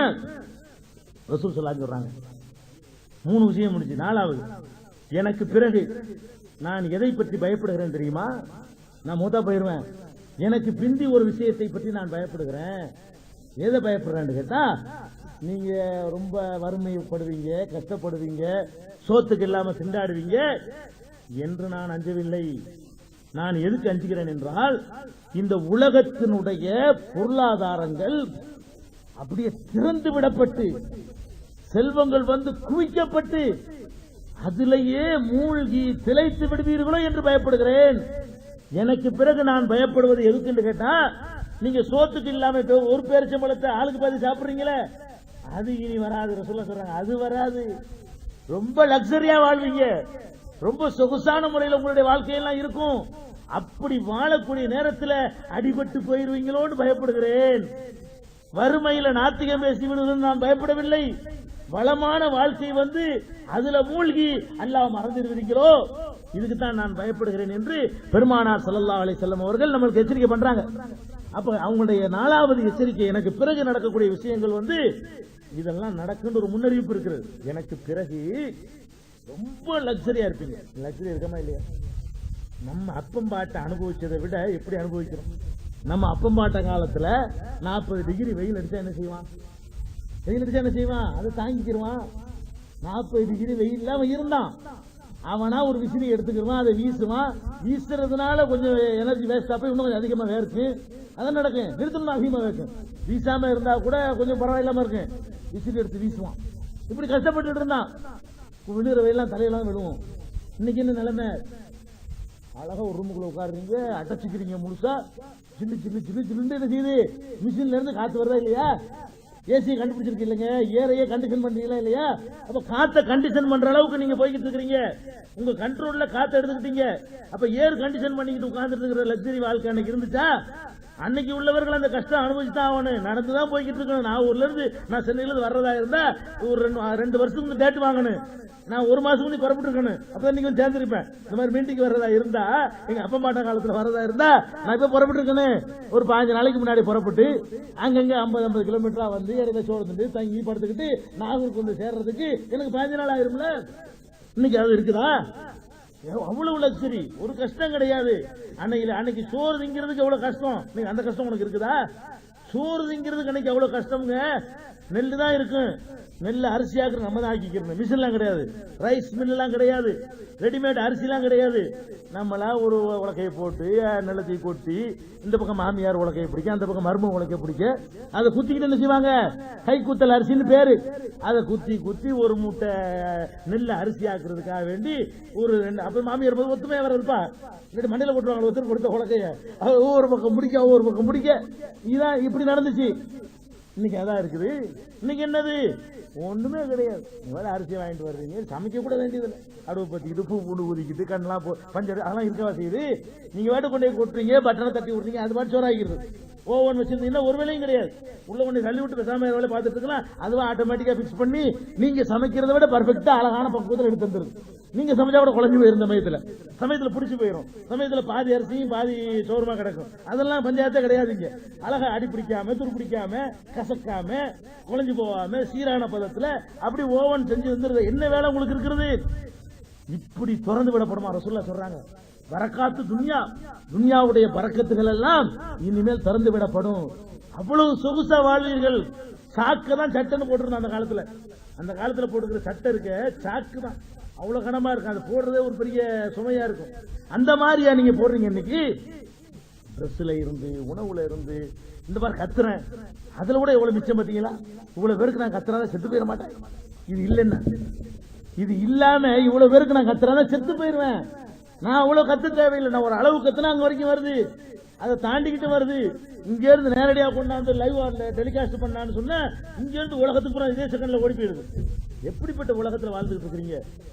இதுல மூழ்கி காசு தான், துன்யா தான், வசதி தான், சொகுசு தான், செல்வம் தான் இன்று போய் அது ஒண்ணுதான் பிரதானம். என்று போய்விடுகிறோம்னு பயந்தேன்னாங்க. போயிட்டமே இதெல்லாம் அனுபவிக்க மார்க்க தப்பு இல்ல, நல்லா அனுபவிங்க. நல்லா ஏசி கார்ல போங்க, ஏசி போட்ட பங்களாவில் இருங்க, ஓவன்ல சமைச்சுக்கிறீங்க, தனி விமானம் வேணாலும் வாங்கி வச்சுக்கிறீங்க, அத மார்க்கம் தப்புன்னு சொல்லல. ஆனால் அதற்காக வேண்டி மார்க்கத்தை விடுகிறோமா இல்லையா? அது வேணும் என்பதற்காக வேண்டி ஒரு கல்யாணம் நடக்குது, பெண் வீட்டை போய் வரதட்சணை கேட்கறான். என்ன நியாயத்தில் கேட்கறான்? என்ன நியாயத்தில் கேட்கறான்? ஒரு நியாயம் அவன்கிட்ட கிடையாது. ஆம்பளை போய் பொம்பளை வாங்குறதுக்கு ஏதாவது நியாயம் இருக்குதா? முகாந்திரம் இருக்குதா? அடிப்படை தத்துவ ரீதியா ஏதாவது காரணம் ஏதாவது சொல்ல முடியுமா? ஒண்ணும் சொல்ல முடியாது. எல்லாருக்கும் தெரியுது அநியாயம், இது அக்கிரமம். பொம்பளைக்கு தான் ஆம்பளை கொடுக்கணும், ஆம்பளை வாங்க வேண்டிய எந்த நியாயமும் இல்ல. பெண்கள் தான் கஷ்டப்படுறாங்க, பெண்கள் தான் சிரமப்படுறாங்க. அவங்க படுற கஷ்டத்துல நம்ம பாதி கூட படல, காவாசி கூட படல. வேணா உழைக்கிறதுக்காக வெளியே போய் படுறமே தவிர பிசிக்கலா உடல் ரீதியா அவங்க குழந்தையை சுமப்பதற்கும் அதை பெற்றெடுப்பதற்கும் அந்த குழந்தையை வளர்ப்பதற்கும் அவர்கள் படுகிற கஷ்டங்கள்ல நம்ம 1% படலாம் தெரிகிறது. வாங்கக்கூடாது, கொடுக்கத்தான் வேணும். வாங்குறீங்களா இல்லையா? என்ன நியாயத்தில் வாங்குறீங்க? இந்த துன்யாவுடைய மோகத்தில் வாங்குறீங்க, வேற ஒண்ணு கிடையாது. ஒரு நியாயமும் கிடையாது, ஒரு நியாயம் உங்கள்ட்ட கிடையாது. எதுக்கு வாங்குறீங்க? வாங்கினா ஒரு ஏசி வாங்கி போட்டுக்கிறோம்ல, ஒரு கார் வாங்கிக்கிறோம்ல. என்னத்துக்கு நீ வாங்குற? வேற ஒண்ணுக்கு நீ வாங்கல. நீ லக்ஸரியா வாழ வேண்டும் என்ற ஒரு குறிக்கோளுக்காக வேண்டி இவ்வளவு பெரிய அயோக்கியத்தனத்தையும் செய்யறதுக்கு ரெடியா இருக்கிற. இந்த உலகம் திறந்து விடப்பட்ட உடனே எந்த அக்கிரமத்தையும் செய்ய ரெடி. நீ சொகுசா இருக்கணுமா? அது நான் எந்த ரேஞ்சுக்கு வேணாலும் போவேன், கொள்ளையடிப்பேன், ஊழல் பண்ணுவேன், கலப்படம் பண்ணுவேன், பிராடு, பித்தலாட்டம், எல்லாத்துக்கும் என்னங்க காரணம்? இந்த துன்யாவின் சொகுசு உங்களுடைய கண்களை மறைக்கிறது. நபிகள் நாயகம் ஸல்லல்லாஹு அலைஹி வஸல்லம் அவர்கள் இறுதி ஹஜ்ஜில, கடைசி ஹஜ்ஜில சொன்ன ஒரு அறிவுரை என்ன தெரியுமா? மக்கள்கிட்ட எல்லாம் கேட்கறாங்க, மக்களே இது என்ன மாசம் தெரியுமான்னு கேட்கறாங்க. இது என்ன மாசம் வந்து கேட்கறாங்க. எல்லாருக்கும் தெரியும் துல்ஹஜ் மாசம், ஹஜ் மாசம் ஹஜ்ஜுக்கு போவாங்க, எல்லாருக்கும் தெரியும் ஹஜ்ஜுடைய மாசம் தான் சொல்லி. அந்த மக்கள் யாருமே பதில் சொல்லல. என்ன மாசம்னு வேற ஏதோ ஒரு புது பேர் வைக்க போறாங்க போல இருக்கிற சொல்ல, அதுதான் கேட்கறாங்க. யாரும் பேசாம மௌனமா இருக்கிறாங்க. இது என்ன மாசம் தெரியுமா கேட்கறாங்க. இது என்ன நாள் தெரியுமா? சஹாபாக்கள் பதில் வேற ஏதோ நாளுக்கு பேரை மாத்த போறாங்க போல இருக்குது அப்படின்னு நினைச்சுக்கிட்டு, இது ஐயாமுத்த சிரிக்குடைய நாள், இது நகருடைய நாள், இது மினாவுல உள்ள நாள் அவங்க சொல்லல. தர்பியாவுடைய நாள் என்ன சொல்றாங்க? மௌனமா இருக்கிறாங்க. இது என்ன ஊர் தெரியுமான்னு கேட்கறாங்க. நல்லா கவனிக்கணும். இது என்ன மாசம் தெரியுமா? இது என்ன நாள் என்று தெரியுமா? இது என்ன ஊர் என்று தெரியுமா கேட்கிறாங்க. ஐயு ஷஹரின் ஹாதா, ஐயு பல்தத்தின் ஹாதா, ஐயு யௌமின் ஹாதா, இவனும் கேட்கிறாங்க ரசூல் ஸல்லல்லாஹு அலைஹி வஸல்லம். சஹாபாக்கள் பதில் சொல்லல. அப்ப சொல்றாங்க ரசூல் ஸல்லல்லாஹு அலைஹி வஸல்லம், இது புனிதமான ஊர். நீங்க உட்கார்ந்திருக்கிற ஊர் இருக்குதே, மக்காவை காட்டி சொல்றாங்க ஹஜ்ஜில, நீங்க உட்கார்ந்திருக்கிற ஊர் இருக்குதே இது புனிதமான ஊர். நீங்க உட்கார்ந்து இருக்கிற மாசம் இருக்கிறதே இந்த மாதம், இது புனிதமான மாதம். இந்த மாதத்திலையும் இந்த நாள் இருக்கிற பிற 8, 9, 10, 11, 12, 13 இந்த நாட்கள் அதுல ரொம்ப புனிதமானது. இந்த ஊர் புனிதமானது. இந்த ஊர்ல இந்த மாசம் துல்ஹஜ் மாசம் புனிதமானது. இந்த மாசத்துல இந்த நாள் புனிதமானது என்று உங்களுக்கு தெரியுமா? இப்படி சொல்லிட்டு சொல்றாங்க. இந்த நாளின், இந்த மாதத்தின், இந்த ஊரின் புனிதம் எவ்வாறு பாதுகாக்கப்பட வேண்டுமோ அதே போல உங்களுடைய சொத்துக்கள், உங்களுடைய மான மரியாதைகள், உங்களுடைய உயிர்கள் புனிதமானவை சொல்றாங்க. அதாவது நான் கேட்கிறேன், ஜம்சம் தண்ணியில போய் ஒருத்தன் ஒண்ணு கடிச்சிட்டு வருவானா? நான் கேட்கிறேன், செவியில் யாராச்சும் புனிதமான அந்த ஊர்ல போய் அந்த கணத்துல போய் ஏதாவது பண்ணுவீங்களா? நீங்க பண்ண மாட்டீங்க. மஸ்ஜிதுல் ஹரமுல போய் நகத்தை வெட்டி போடுவீங்களா? உங்க ஊர் பள்ளியில கிழிச்சு போட்டு வந்துருவீங்க. அங்க உட்கார்ந்தவனே நடுக்கம் வரும். இந்த பள்ளியில எப்படி நகத்தை வெட்டி போடுறது, இந்த பள்ளியில எப்படி பேப்பரை கீழே போடுறது, பாக்கெட்ல போட்டுக்கிறோமா இல்லையா? அந்த இடத்துல உட்கார்ந்த உடனேயே மற்ற இடத்துல செய்யற எந்த காரியத்தையும் செய்ய மாட்டோம். இந்த இடத்துல இதனுடைய புனிதத்தை ஒரு புல்ல கிள்ளுவீங்களா? அந்த மண்ணுல புல்ல கூட பறிக்க கூடாது. அந்த மண்ணுல, அந்த நாளுல, அந்த காலத்துல வேட்டையாடக்கூடாது. பக்கத்துல வந்து ஒரு சுட்டுக்குருவி நின்றா கூட பிடிக்க கூடாது. இப்படி எல்லாம் பேண வேண்டிய ஒரு நாள். அதை சொல்றாங்க. இந்த நாள்ல வேட்டையாடுவியா? இந்த ஊர்ல வந்து ஏதாச்சும் ஒரு புல்புண்ணை கிள்ளுவியா? இந்த ஊர்ல ஒரு மரத்தை வெட்டி சாக்கிவியா? இந்த நாள்ல அதுவும் செய்வியா? இந்த மாசத்துல செய்வியா? செய்ய மாட்டீல. அதை விட முக்கியமா அடுத்தவனுடைய சொத்து புனிதமானது. இது என்னுடையது இல்ல, தொடவே கூடாது. புனிதமானது. நீங்க புனிதம் நினைச்சிட்டு இருக்கீங்க, பள்ளிவாசல் தான் புனிதம் நினைச்சிட்டு இருக்கீங்க. பள்ளிவாசல் எப்படி புனிதமோ அடுத்தவனுடைய 10 பைசாவும் புனிதமானது, அடுத்தவனுடைய சொத்து புனிதமானது. எந்த ஒரு காரணத்தினாலையும் பிறருடைய சல்லி காசு நீ ஆசைப்படாதே, பிறருடைய சல்லி காசை எடுத்துடாதே. நீ புனிதத்தை சிதைக்கிற. அதாவது மக்காவில் நீ புனிதத்தை கடைபிடிக்கிறது எப்படி புனிதமானதோ அதே மாதிரி தான் அடுத்தவனுடைய பொருளை தொடக்கூடாது. அல்லாஹ் அனுமதிச்சுக்கிற வழியில் தவிர தொடக்கூடாது. அல்லாஹ் எந்த வழியில தொடலான்னு அனுமதிச்சிருக்கிறான்? வியாபாரத்தின் மூலம் தொடலான்னு அனுமதிச்சிருக்கிறான். மோசடி செய்யாமல் அந்த வியாபாரம் இருக்கணும்னு அனுமதிச்சிருக்கிறான். அன்பளிப்பு மூலமாக தொடலாம்னு அனுமதிச்சிருக்கிறான். அப்பம்பாட்டன் வாரிசாணி தொடலாம்னு அனுமதிச்சிருக்கிறான். இப்படித்தான் ஒன்றை நீ தொடணுமே தவிர அடுத்தவன் பொருளை நீ தொடக்கூடாதுட்டாங்க. நீ என்ன நடந்து கொண்டிருக்கிறது? முஸ்லீம் என்று சொல்லிக்கொண்டு இஸ்லாமிய வட்டத்தில் இருந்து கொண்டிருக்கூடிய நம்முடைய சகோதரர்கள் கலப்படம் பண்றாங்களா இல்லையா? மோசடி பண்றாங்களா இல்லையா? இந்த நாகூர் பஜார்ல போய் ஜாமா வாங்கினா உள்நாட்டு பொருளை வெளிநாட்டு பொருள் சொல்லி விற்கிறார்களா இல்லையா? ஏமாத்துறாங்களா இல்லையாங்க? பழச புதுசுன்னு சொல்லி கொடுக்குறாங்களா இல்லையா? டூப்ளிகேட் ஒரிஜினல் சொல்றாங்களா இல்லையா? நாகூர்ல மட்டும் சொல்லல, அதுக்காண்டி மத்தவங்க சுத்தம் நினைச்சிருவானா? நீங்க மளிகை கடையில் அப்படி செய்யலையா? ஜவுளி கடை வச்சுக்கிற அப்படி செய்யலையா? காயம் போற துணியை வச்சுக்கிட்டு 40 வருஷத்துக்கு உழைக்கும் சொல்லலையா? நீங்க எப்படி இது ஹலாலாவும் நினைக்கிறீங்க? எப்படி இதை ஹலால் நினைக்கிறீங்க? அடிபட்டு இல்லைங்க, தொழுவுறீங்க, நோம்பு வைக்கிறீங்க, ஜக்காத்துலாம் கரெக்டா கொடுக்குறேங்கிறீங்க, ஹஜ்ஜி கூட போயிட்டு வர்றேங்கிறீங்க. அடுத்தவங்க ஆசை தொடக்கூடாதுங்கிற நாலேஜ் இருந்துச்சா? எந்த பதில் அங்க போய் சொல்லுவீங்க? அல்ல மறுமையில் நிப்பாட்டி கேட்டா எல்லாம் பாப்பருங்க. நபிசல்லாஹு சொல்றாங்க, ததுருன மணில் முஃப்லிஸ். பாப்பரா போனவன் யாருன்னு தெரியுமா? பாப்பர்னா என்ன? பாப்பர்னா எங்க ஊர்ல திவாலாகி போனவன். திவால்னா என்னது?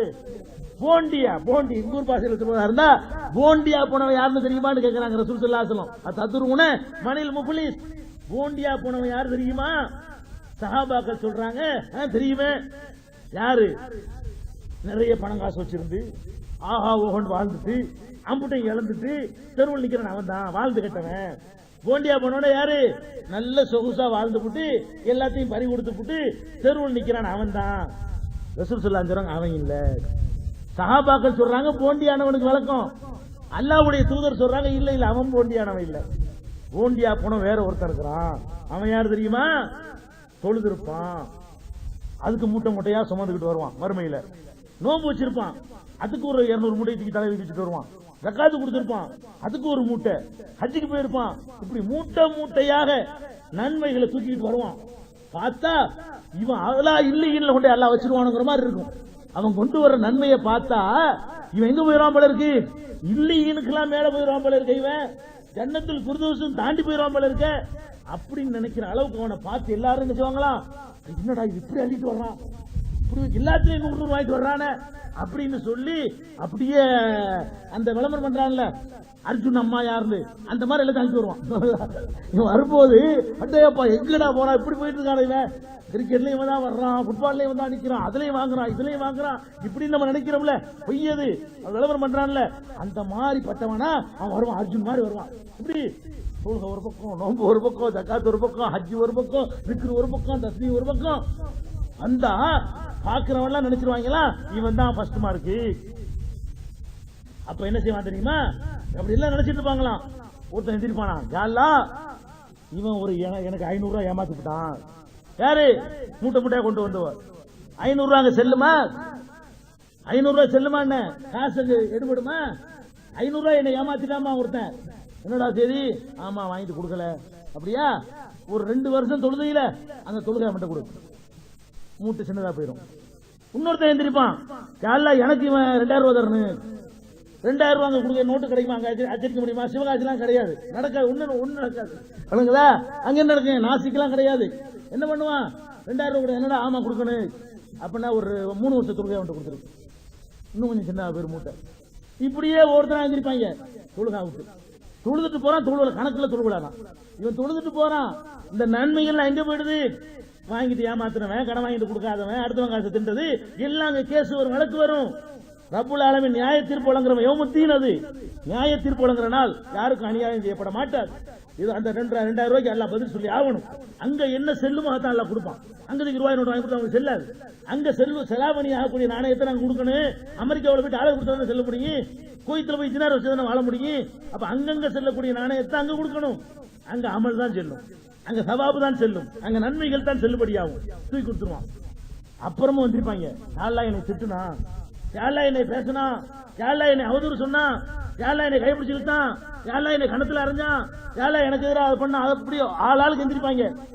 குடுறா நோம்பு கொடுறான், 2003 நோம்பு கொடு, 2004 அங்க கொடு, 2005 நோம்பு அங்க கொடு. இவன் 25 வருஷம் நோம்பு வச்சிருப்பானா, 25ஆம் விட்டு நோம்பு மூட்டையும் காலி, வெறும் ஜாக்கு, தொழுக மூட்டையும் காலி, நோம்பு மூட்டையும் காலி, எல்லாம் காலியாகி போயிட்டு பார்த்தோம். என்னடா இங்கே போவான்னு நினைச்சோம், இப்படி நிக்கிறான், எல்லாம் போயிருமா. அப்புறம் பார்த்தா ஜீரோவில் நிற்பான், ஜீரோவில் விட்டுருவான்னு அல்ல. அப்புறம் 2 பேர் இருந்திருப்பான், எனக்கு 5000 ரூபாய் என்ன சரி, என்னடா இருக்கு, ஒண்ணும் இல்ல, எல்லாம் முடிஞ்சு போச்சே, என்னடா 5000 ரூபாய் கொடுக்கணும், என்னடா ஒண்ணும் இல்ல, தொழுகை முடிஞ்சிருச்சா, நோம்பு முடிஞ்சிருச்சா, எல்லாமே முடிஞ்சிருச்சா, என்ன செய்யறது. அப்ப ஒண்ணு செய், இவன் செஞ்ச தீமையை அவன் தள்ள வை. இவன் நன்மையை கொடுக்க முடியல, இவன் திருடி இருக்கானா, எத்தனை வீட்டுல திருடு, 5 கூட 5 வீட்டு திருட்டு பார்த்து அவன் தூக்கி முடிஞ்சு போச்சா கதை. இப்படியே அவன் செஞ்ச தப்பை எல்லாத்துக்கும் நம்ம சுமக்குவோம். நன்மையா கட்டிக்கிட்டு போய் நன்மையெல்லாம் பங்கு வச்சு கொடுத்துட்டு அப்புறமா வழக்குல ஆள் நிற்பான். அவன் செஞ்ச தீமையை நம்ம சுமக்க போறோம். இவன் தான் பிடிச்சிருந்தாங்க, இவன் தான் போண்டி, போண்டினா ஒரிஜினல் போண்டி இவன் தான். ஒண்ணும் இல்லையே, மூட்டை மூட்டையா கட்டிக்கிட்டு வந்தா நரகத்துல போய் உழுவுறானே.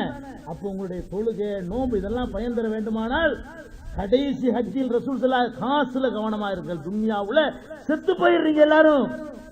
பணம் டவுன் அவுட், தௌஹீத்வாதி அவுட், சுன்னத் ஜமாத் அவுட், பரேலவி அவுட், எல்லாம் தப்லீக் அவுட், காசுல அவுட் தானுங்க.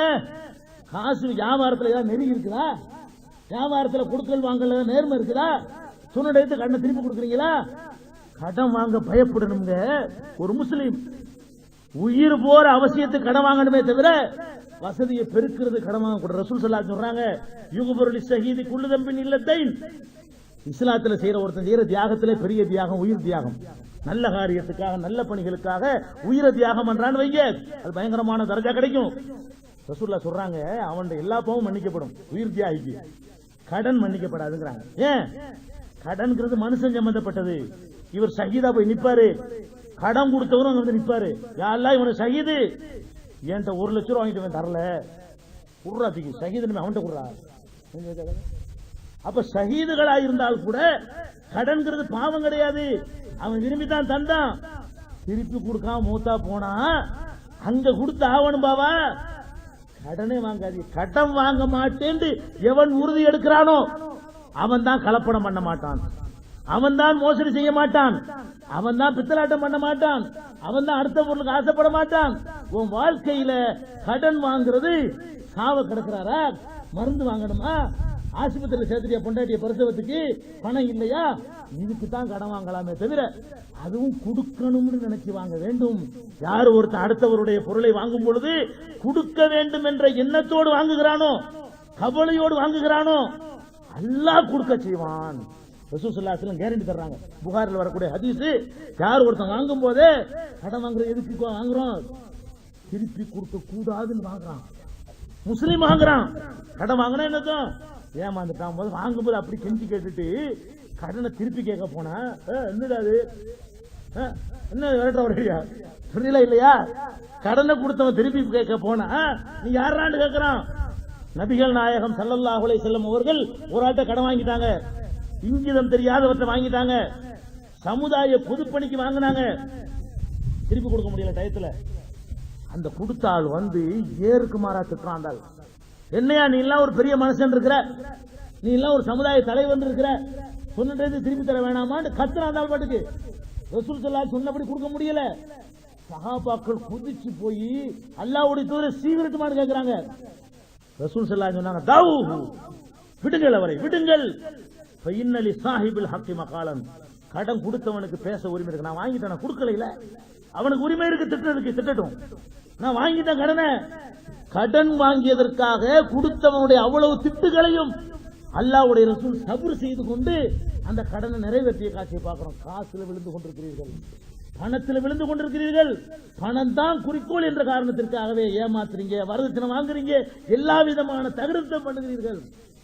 இந்த இஸ்லாம் வளர்ந்தது நல்லா கவனிக்கணும். இந்தியாவுல இஸ்லாம், நாகூர்ல முஸ்லீம் இருக்கிறீங்கன்னா இஸ்லாம் வளர்ந்தது எப்படி தெரியுமா? பயானில் வளரல. அங்கேருந்து அரபிகள் வந்து தமிழை படித்துக் கொண்டு தமிழ் பண்டிதர்களா வந்து இப்படி பயான் பண்ணி வளர்க்கல. எப்படி வளர்ந்துச்சு தெரியுமா? வியாபாரிகளாகத்தான் வந்தார்கள். நபி ஸல்லல்லாஹு அலைஹி வஸல்லம் காலத்துக்கு பிறகு சஹாபாக்கள் வியாபாரிகளாக வந்தார்கள். அந்த கொடுக்கல் வாங்கலை பார்த்தார்கள். பாஷை தெரியாது. அந்த அரபுகள் வந்து இந்த நாட்டில் நுழைஞ்ச உடனே அந்த சுத்தம், அந்த பேச்சுனா பேச்சு தான். ஒரு கிலோ ஒரு கிலோ இருக்கும். உள்படிவு போட்டு அளக்கிறது, உள் வாங்குறதுக்கு ஒரு படி, விற்கிறதுக்கு ஒரு படி. அந்த அயோக்கியத்தனத்தை எல்லாம் ஒழிச்சு கட்டார்கள். முஸ்லீம்கிட்ட வாங்கினாங்க, ஏன்டா அப்படி நடக்கிறீங்கன்னு கேட்கிறாங்க. அல்லாஹ் கேட்பான், இறைவனுக்கு நாங்க பதில் சொல்லணும். இந்த பிரச்சாரத்தினால் தான் இஸ்லாம் வளர்ந்தது. பயான் பண்ணி வளரல. அடுக்கு மொழியில் பேசி மார்க்கம் வளர்க்கப்படவில்லை. உண்மை முஸ்லிம்களாக நடந்துதான் நம்ம அப்பம் பாட்டன் ஈர்க்கப்பட்டிருக்கிறான். நம்ம அப்பம் பாட்டன் இஸ்லாத்துக்கு வந்தான்னு சொன்னா உண்மை முஸ்லிம்களாக வாழ்ந்தார்கள். அதை பார்த்து விட்டு இஸ்லாத்துக்கு வந்தான். நீ உண்மை முஸ்லிமா மட்டும் வாழ்ந்து காட்டு. பிற சமுதாய மக்களோட பழகும் பொழுது, டோட்டல் உன் சமுதாய மக்களோட பழகும் பொழுது நாணயம், நேர்மை அதுல கடைப்பிடிச்சு காட்டுன்னு சொன்ன முஸ்லீம் தான் முஸ்லீமும். இவன் ஏன் இப்படி நடக்கிறான்? அவன் ஏற்றுக்கிற மார்க்கம் அப்படி நடக்க சொல்லுகிறது. அவன் பயப்படுகிற அல்லாஹ் அப்படி நடக்க சொல்கிறான். அப்படி நினைத்தானேயானால் கூட்டம் கூட்டமாக பெருமானார் ஸல்லல்லாஹு அலைஹி வஸல்லம் காலத்தில் வந்தது போல இந்த மார்க்கத்தில் நுழைவார்கள். அந்த நிலை ஏற்பட வேண்டும். இது விரிவாக 2-3 மணி நேரம் பேச வேண்டிய தலைப்பு. இறுதி எச்சரிக்கை நிறைய இருக்கு. நபி ஸல்லல்லாஹு அலைஹி வஸல்லம் அவர்கள் தன்னுடைய மரணத்திற்கு பிறகு எதையெல்லாம் கவனமா இருக்க வேண்டும் என்று எச்சரித்தார்களோ அதையெல்லாம் சொல்வதற்கு உரிய காலகட்டம் இது இல்லை. தேர்தல் நிலைப்பாடு இல்லாத நேரத்தில் இந்த தலைப்பை போட்டு ஒரு 3 மணி நேரம் 4 மணி நேரம் சொல்ல வேண்டிய அளவுக்கு உள்ள செய்திகள் உள்ள விஷயம் இருந்தாலும் நம்ம அந்த விதிமுறையை கடைப்பிடிக்க வேண்டி இருக்கிற காரணத்தினால நம்மளை ஃபாலோ பண்ணி அடுத்தவங்களும் இந்த மாதிரி 11 மணி இப்படி போக ஆரம்பிப்பாங்க. நம்மனால யாருக்கு எந்த விதமான சட்டம் அதே முஸ்லீம் கரெக்டா இருக்கணும். முஸ்லீம்னா சொன்ன சொல்ல காப்பாற்றணும். யார்கிட்ட சொன்ன சொல்லா இருந்தாலும் காப்பாற்றணும். காவல்துறையில் சொன்ன சொல்லா இருந்தாலும் காப்பாற்றணும். மக்கள் மத்தியில் சொன்ன சொல்லா இருந்தாலும் காப்பாற்றணும். சொன்ன சொல்லை காப்பாற்றணும் முஸ்லீம் என்ற அடிப்படையில் இத்தோட என்னுடைய உரையை முடித்துள்ள. அஸ்ஸலாமு அலைக்கும். வசூல் வந்து 8151 ரூபாயாம் உண்டியல்ல. திருக்குரானின் அறிவியல் சான்றுகள் பாகம் 2. இஸ்லாம் பெண்கள் உரிமையை பறிக்கிறதா? பிறை ஒரு விளக்கம். இஸ்லாம் ஒரு இனிய மார்க்கம். நபி தோழியர் வரலாறு. குற்றச்சாட்டுகளும் பதில்களும். நோன்பு. இயேசு இறைமகனா? வருமுன் உரைத்த இஸ்லாம். உண்மை தோழர் அபூபக்கர் அலி. பெண்களுக்கான நபி வழி சட்டங்கள். அறிவுச்சுடர் அன்னை ஐசார் அலி. இஸ்லாத்தில் சொர்க்கம் நரகம். நபி தோழர்களும் நமது நிலையும். துவாக்களின் தொகுப்பு. முகைதீன் மௌலிது ஒரு ஆய்வு. குரானை எளிதில் ஓதிட. நபிகள் நாயகம் பல திருமணம் செய்தது ஏன்? யாக்குத்பா ஒரு ஆய்வு. நபி வழியில் நம் நபி வழியில் குழந்தை வளர்ப்பு. தராவி தொழுகை ஒரு ஆய்வு. ஜக்காத் ஒரு ஆய்வு. இஸ்லாத்தில் இல்லறம். கியாமத் நாளின் 10 அடையாளங்கள். நபிகளாரின் நற்போதனைகள். மன்னரை வாழ்க்கை. பைபிளில் நபிகள் நாயகம். இஸ்லாத்தின் பார்வையில் பில்லி சூனியம். தர்கா வழிபாடு. நபிகளாரின் இறுதி நாட்கள். இஸ்லாமிய கொள்கை. சரியான ஹதீஸ்களும் தவறான ஹதீஸ்களும். சந்திக்கும் வேளையில் கொள்கை விளக்கம். பேய் பிசாசு உண்டா? கற்பனை கதைகள். நவீன பிரச்சனைகளும் தீர்வுகளும். தப்லிக் தாகலிம் தொகுப்பு. சுபகானா மௌலிது ஒரு ஆய்வு. மனிதனுக்கேற்ற மார்க்கம். நேர்ச்சையும் சத்தியமும் மனனம் செய்வோம். விளக்கப்பட்ட உணவுகள். அர்த்தமுல்லா இஸ்லாம். குர்பானியின் சட்டங்கள். தொழுகை. இஸ்லாத்தின் பார்வையில் கனவுகள். இஸ்லாமிய திருமணம். இறைவனிடம் கையேந்துங்கள். மீராஜும் அதன் படிப்பினைகளும். வேதம் கொடுக்கப்பட்டோர் யார்? மற்றும் prophet Muhammad the greatest man. Moon Publication 83/3 Moore தெரு, முதல் மாடி, மண்ணடி, சென்னை 1. Phone number 65690810.